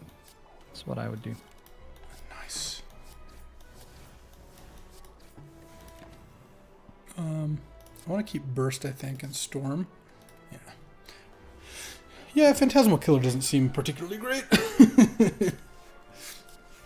But all of the times that it's dealt like 1 to 3 less damage than we needed have been very funny. So Yeah. it's been nice. Yeah, that part has been sweet. Guess I could just defend and deadly poison here. And then retain catalyst and burst. Oh, I'm just not gonna be able to play both in the same turn, huh? Stupid. I would retain just Catalyst and Storm of Steel, I guess. Yeah. I don't know if you're ever playing Storm of Steel, but if you keep it in your hand, you don't have to draw it again ever, so that's nice. It's just wins. Yeah, I can You just gotta be careful next turn, because if you end turn, you'll actually take damage before the poison goes off when you're strangled or whatever it's about to do to you. Well, I can't burst catalyst. Oh, I guess catalyst storm of steel probably does enough, right? Actually, is that enough?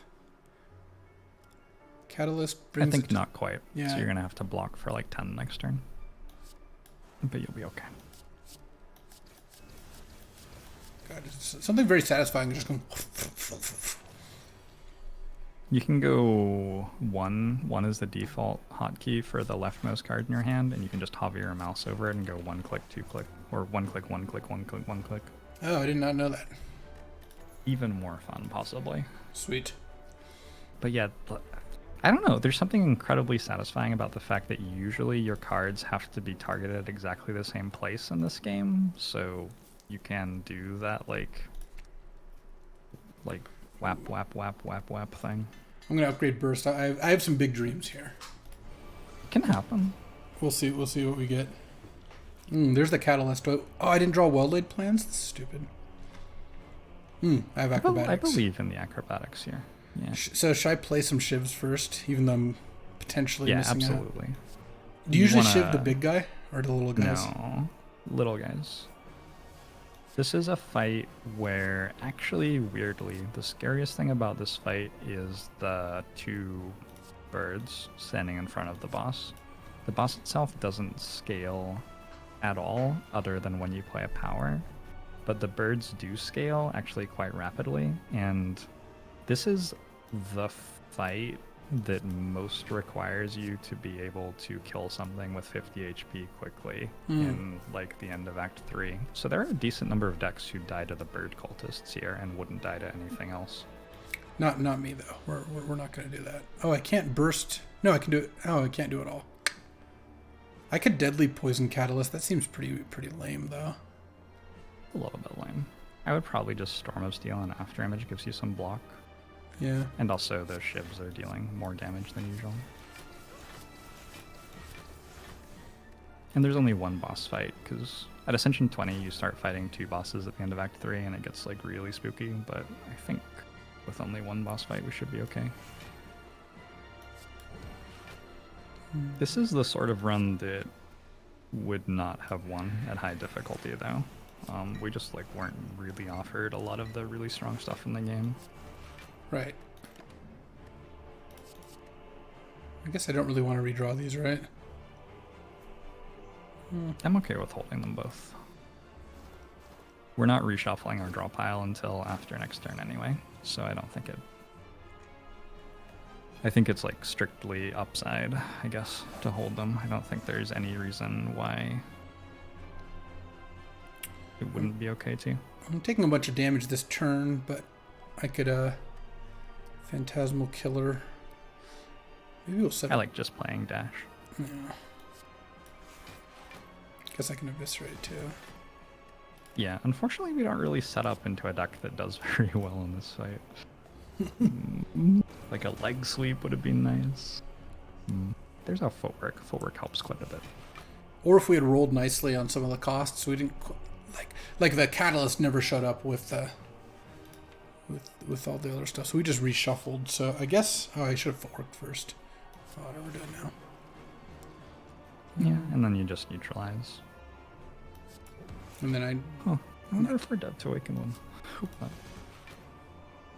The most fun thing to do in this fight with what we have would have been to stack a bunch of poison on Awakened one, kill it, the specimen would have put the poison onto one of the little birds, and then the bird would have died and then put it back on Awakened one again. Yeah. Yes, that would be pretty sweet.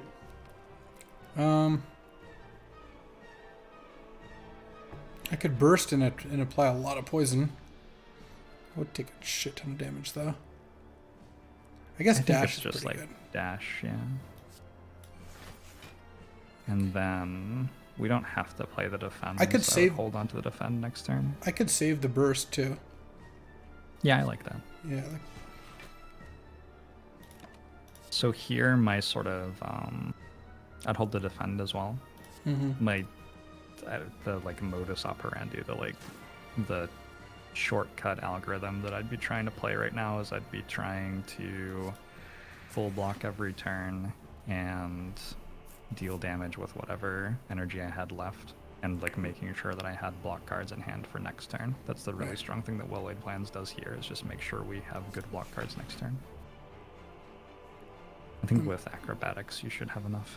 There's an interaction with Piercing Whale in this fight and in the Time Eater fight and the Champ fight, where the enemies all get positive strength, and then they have a point where like halfway through the fight they die and cleanse their debuffs and then go into the second half of the fight. I'm not sure I'm explaining this very well right Yeah, now, no, I've played I have played with that where they when they has the awakened one, it just knocks off all the debuffs. So you don't want to go too deep into all that, right?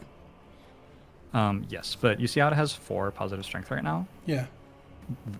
If it dies with -2 strength, let's say you Piercing Whale on the turn that it dies, it's going to respawn with 0 strength permanently instead of going back to 4.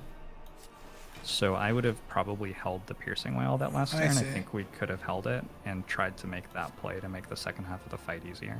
See, like I could burst Catalyst here, but that doesn't really do much, right? Because it's gonna...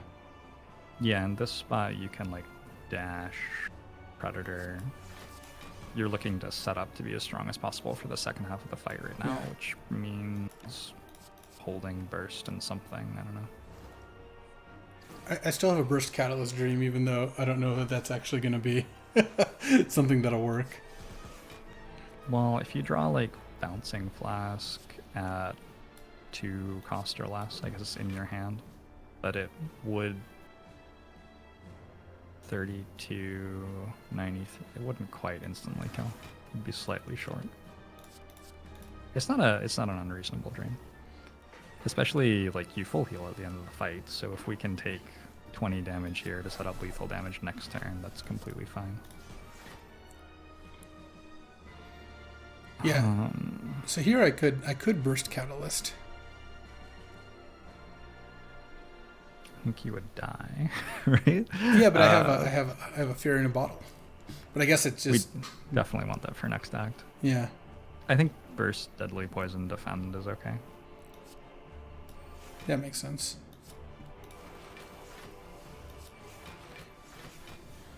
Okay. Red 2. Can draw burst again next turn this way as well. Yeah, we got this. Someone says it's hilarious you give me play advice given your stance on backseat gaming. What's that? You don't like it in general? What is my stance on backseat gaming? Yeah. Once the channel got up to like 2,000 people watching me play Slay the Spire, I had to just say, okay, we can't have you suggesting lines anymore because it doesn't work anymore. I used to be more chill about it, but it just got to a point where it was impossible to keep up with. So I'm gonna die this turn, huh? Yeah, we're using Fairy in a Bottle, I think. I think our Phantasmal Killer and Storm Steel are not very good in this fight right now. You have like... I guess... So, because it's a ×3 attack, you want to block for 28. Because otherwise, you'll otherwise I'll come back to life and then start dying again straight away.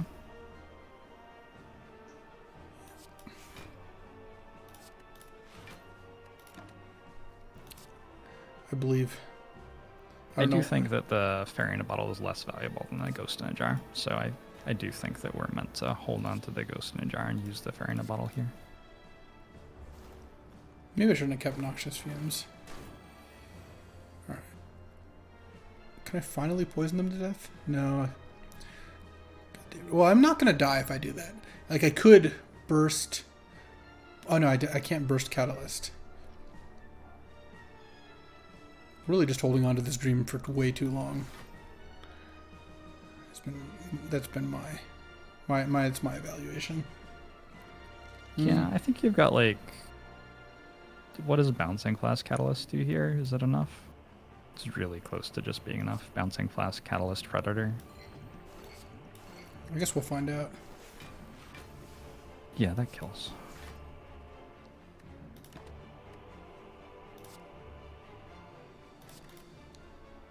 Oh yeah, because I don't die here and then next turn they die, right? Yeah, just barely.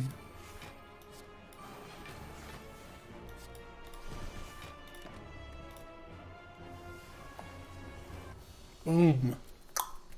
Here we go. Yeah, I have found that I will do suggestions, but I don't really listen to people in chat at past a certain point. It's just a bit much. Magic's also, I don't know, I guess it's both faster and slower than... Slay can take a really long time if you're trying to approach by consensus. Yeah, there's no consensus. Yeah. In Slay the Spire. You won't reach one. So you just it's been the same 4 characters for like 2 years or whatever. So it's not like it's a new set where I have new things to say about a new card and new conversation to have with someone else. It's like I've had this conversation every week for the last 100 weeks. Yeah. Link someone to the YouTube video instead of having it again. Yeah, I guess that's true. As Magic, I think in some ways has more novel situations than... Well, it just does have more novel situations than Slay based on how... kind of how the game plays out. That's less... I think that's true. Less trues you get to like standard, more trues you get to cube. But... am I upgrading something? I guess I am, but... I like Caltrops here. Caltrops, like, the heart attacks you for 1 billion times. Yeah. So it deals 1 billion damage. I'm pretty sure the math works out. I don't have any money. Ooh. Oh. Is the stone good? Yes. But you could also have bought a Ghost in a Jar if you didn't have Sozu, so... Feels bad. All these Smoothstone's great, though. I didn't actually look at what else was in the store. I'm interested to see if this deck can win. Oh, we're going to beat the heart. He says confidently for no reason. All right. I'm taking a bunch of damage here. I guess piercing whales would be pretty good. Oh, did they? I'm supposed to kill their artifacts first? Yeah. Well, It's okay. It's probably fine. You know what? So, 4? Generally kill the one on the right first in this fight. Generally. And why is that? Just... Because the one on the left makes a shield for itself and doesn't attack you for as much. So. I see.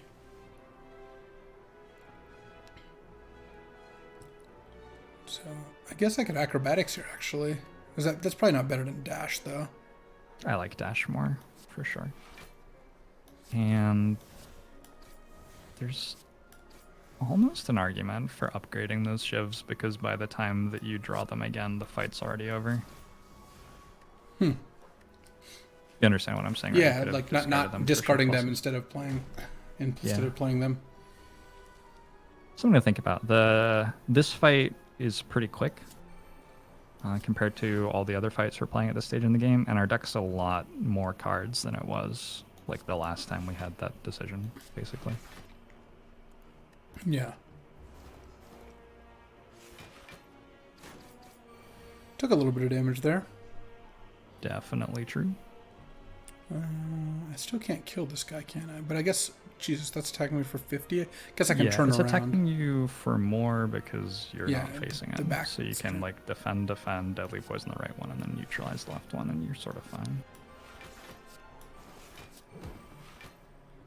Yeah. Not so bad.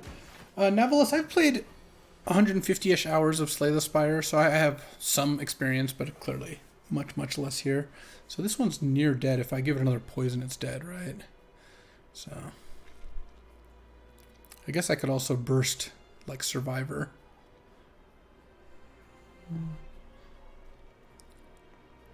Yeah, I think there are like 3 lines here that are fine. I don't know.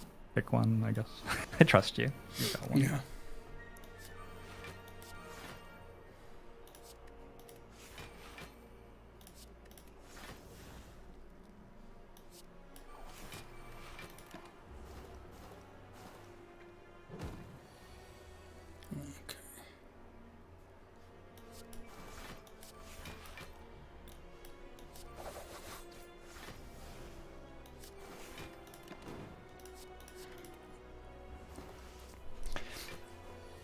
I think one of those runs, I think it was, I think Gabby had the heart killed, but didn't realize about the burn in hand and just passed the turn with poison and died to the burn. It was a classic. It was great.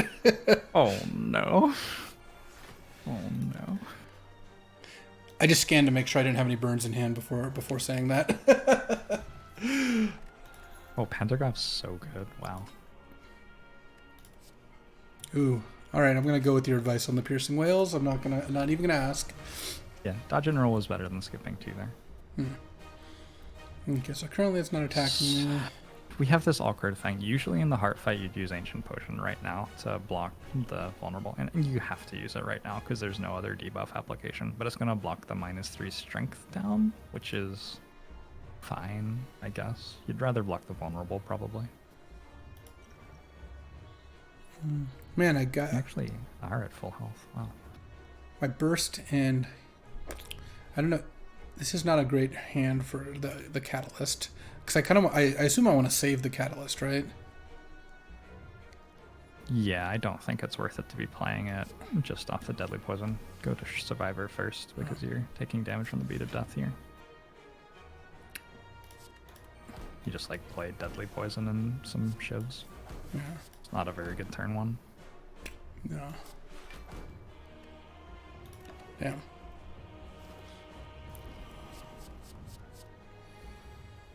So you want Piercing Whale this turn? Okay, and I guess I could Flask just to set it up. Yeah, I like Bouncing Flask here. Not drawing well-laid plans feels bad. Feels bad, man. There we go. Ooh, Aftermage's got to be decent. Yep. And this is usually the turn where you would use your Ghost in a Jar. in this fight. And I think this specific version of it is certainly true too. Oh, you needed to click the ghost in the jar though. Oh, Whoops. I thought it just did the thing. But I guess that's not how it works. That one's gain 1 intangible. Yeah, yeah. Yeah, fairy in a bottle would have done it. All right, well. You're going to need to hold, so you need to be able to block the multi-attack, and there's this tricky thing going on where it's about to gain artifact. I don't know if it gains 1 or 2 at this difficulty. Never actually played So I can this hold fight. like Piercing Whale though. You're definitely going to hold Piercing Whale. You also probably want to hold it. I don't actually know. Like, do I want to use like Neutralized in the Deadly Poisons this turn? I don't really want to use Phantasmal. I could use Phantasmal Killer, I guess. Phantasmal Killer is not in the set of cards that I'm thinking about playing, because So- you're going to kill by playing Catalyst when you draw it, basically. So I should just play both poisons and hold like Piercing Whale Dash or something? Yeah, the like decision thing that I'm thinking about is how are you going to remove artifact charges next turn so that Piercing Whale works, which means I could like hold either you're Neutralize. holding Neutralize, but Neutralize actually is okay to play here still. I don't know, you can hold Neutralize or the Deadly Poison that costs 1, and I'm not sure which one's better. I think I'm just gonna hold. You can also hold Dash. It depends what you're drawing, that one. Oh. Because if you're drawing other... Yeah, there's no other artifact charge removal there, so I'm So I not have to sure you hold can get these away two. with holding Dash.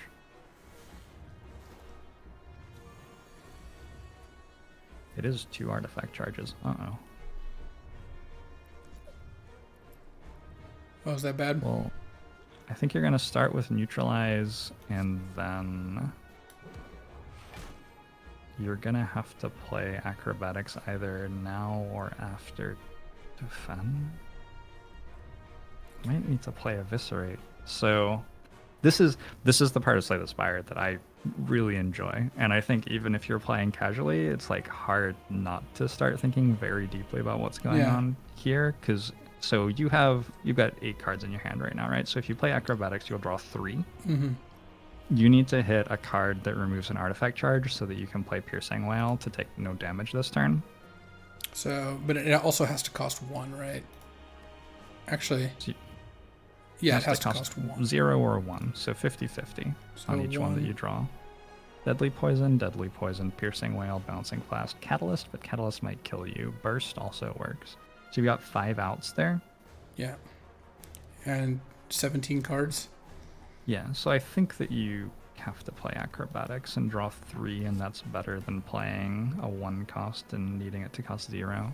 So you got Bouncing Blast. Yeah, we got That's a there. hit. And I can discard a burn, right? Yep. And now you can play the Eviscerate if you'd like. Could also. And you also got a 0 cost dash. You definitely want that next turn. Okay. You want to hold that. So I want a Bouncing Flask first, right? Bouncing Flask and then Piercing Whale. Yeah. Oh, it only blocks one of them? Whew, that's great. Yeah.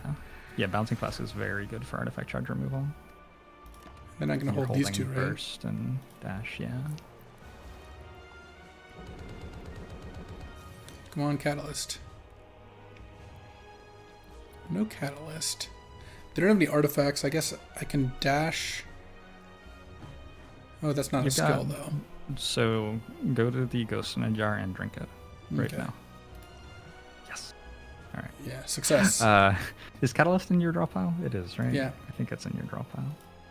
So I can I'm hold. pretty sure you have a win here 75% of the time guaranteed, because if it costs low enough to burst it, you will kill before you get Mhm. attacked again. Alright, so I should just play some poisons, right? Yeah.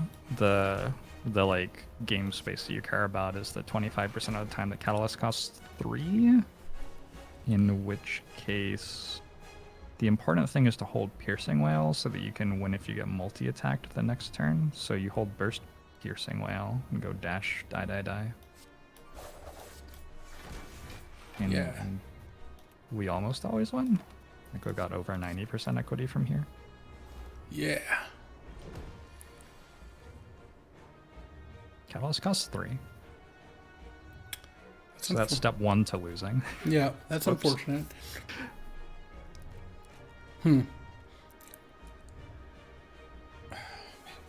What if I burst the deadly poison and then next turn I can just cast Catalyst? They'll have The thing about that is that they'll have 69 poison, so yeah, that's not enough. it's not enough.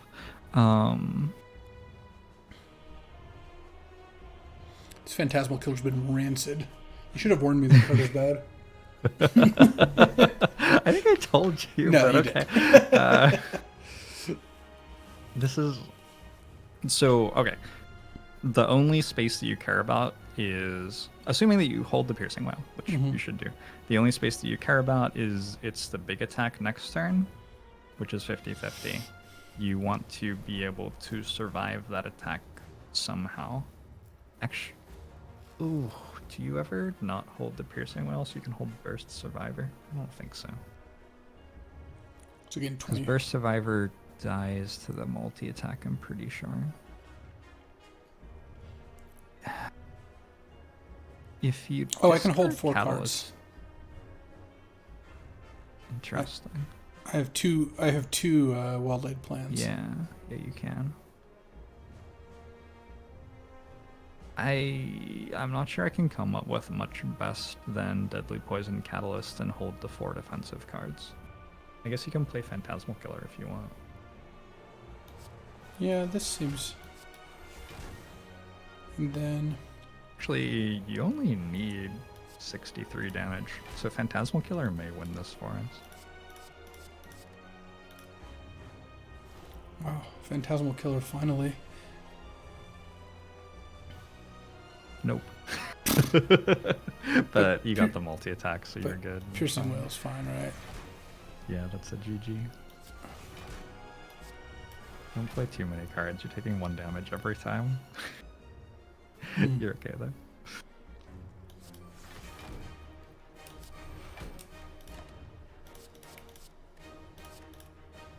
Ha! Getting the multi-attack was pretty lucky, I guess. Oh, and I never got the Caltrops down, did I? I was gonna say they got Caltrops a lot. Can I just pass the turn? Do I win? I'm not gonna get burned. That's a win. That's Ascension 1 done. Ascension 2 is next. GG. Nice. That was sick. Ha. I can't say that my win percentage against the Heart has been spectacular in general, but it's probably easier once you actually think about what your opponent's going to do as opposed to just starting each turn and just playing all your cards. True. Yep. I agree. Yeah. Sweet. Recognizing how much you don't know and recognizing how much of it you can work out. I think those are 2 challenges in Slay the Spire. Because you can't work out everything, but you can work out some amount. Like, Yeah. I usually don't play 3-hour-long runs. I'll usually play a run that lasts about an hour to an hour and a half. Yeah. But if I play a 3-hour-long run, I do a lot better. Like, I can spend that extra hour and a half very valuably. If I play a 5-hour-long run, I think I start to do worse again. Yeah, I'm sure there's an inflection point where you're tired. Yeah. you're using too much thought process on the same run, and then you actually start to make worse decisions. But Yeah. But yeah, no, this was definitely awesome. I really appreciate you coming on stream because this was a lot of fun. I would love to host you out, hang out here for a bit while you get your stream started if that works for you. For sure. And I'd be glad to pop in if you ever wanted to stream again, whether it's Slay or Magic. I think I can give you advice on one of those 2 things. It's not Slay the Spire. But this was sweet. I did not know how. I knew I was not playing. So I knew I wasn't playing Slay optimally, and I was aware of that.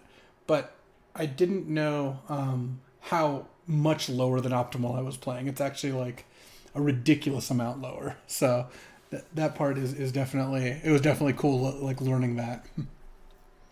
Yeah, it's a really fun game for sure, and the people who have gotten super into it and really tried hard to win as high a percentage as possible on the highest difficulties. They're doing some pretty crazy things with every run, so that's really fun to watch. Yeah. All right, so I'm gonna jump off the call so I can get my stream going. Thanks for having me. Sounds good. Chat. Say bye to Jorbs when you're going to see him in just a sec as soon as we head over there. But like I said, really appreciate you stopping by. This was a lot of fun. This was one of the more unique, fun streams that I can remember. So sweet. All right, when I hang up, it's gonna like show our Discord chat, which is. Oh yeah, I can actually just kill the Jorbs. Hold on, I'll just write. Do you have the diamonds? And then people will see that text when I. Yeah. Well, I actually killed the Discord one. So Jorbs made a good joke though. Sweet. And ooh, chat, that was fun. I very much enjoyed getting to slay Spire. Hope you guys had a good time. Hey, Lover Number, welcome back to the 18-month resub. I wasn't paying quite as close attention to chat as normal because this game is much newer to me, and with Jorbs here, trying to not embarrass myself too much. But this game definitely can be played at a very high level. Yeah, Macho King, I appreciate that. I had a good time. These crossovers are fun, and like I said, I didn't know Jorbs when he played Magic, but I knew of him. And when I saw that he was playing Slay, I was like, I bet that's the same guy, and I figured it out. It wasn't a big mystery, but it was cool. And then he was hanging out in Gabby's stream when we were cubing, and so I kind of just asked him if he wanted to do some hangouts, and I'm really glad it worked out. This was awesome. I had a very, very good time. As soon as Jorbs fires up, we're gonna head on over there. But yeah, I thought this was really sweet. I have a lot to learn when it comes to Slay the Spire. But looks like he is live, so I'm gonna send y'all over there. And Jorbs, definitely a friend of the stream. Gonna be playing more Slay the Spire. If you enjoyed Slay the Spire, it's a great game. You can check it out. Check out Jorbs' stream and give him a follow if you're not already. Super high level play, and that was really fun. It's cool seeing the brain space there. Folks, I'm going to be streaming Vintage Cube tomorrow at 11 Pacific, and we're giving away a Black Lotus for the CFB Buy List Bonanza, so we're kind of wrapping that up. I'm going to be doing a drawing for those who sold cards to CFB. They can win a Lotus, all that. But I'll be back with some Vintage Cube tomorrow at 11. Going to head on over to Jorbs' chat, and see you, everyone. I hope you have a great day. This was a lot of fun, and I guess I should write the newsletter for Eric now. Later, everyone.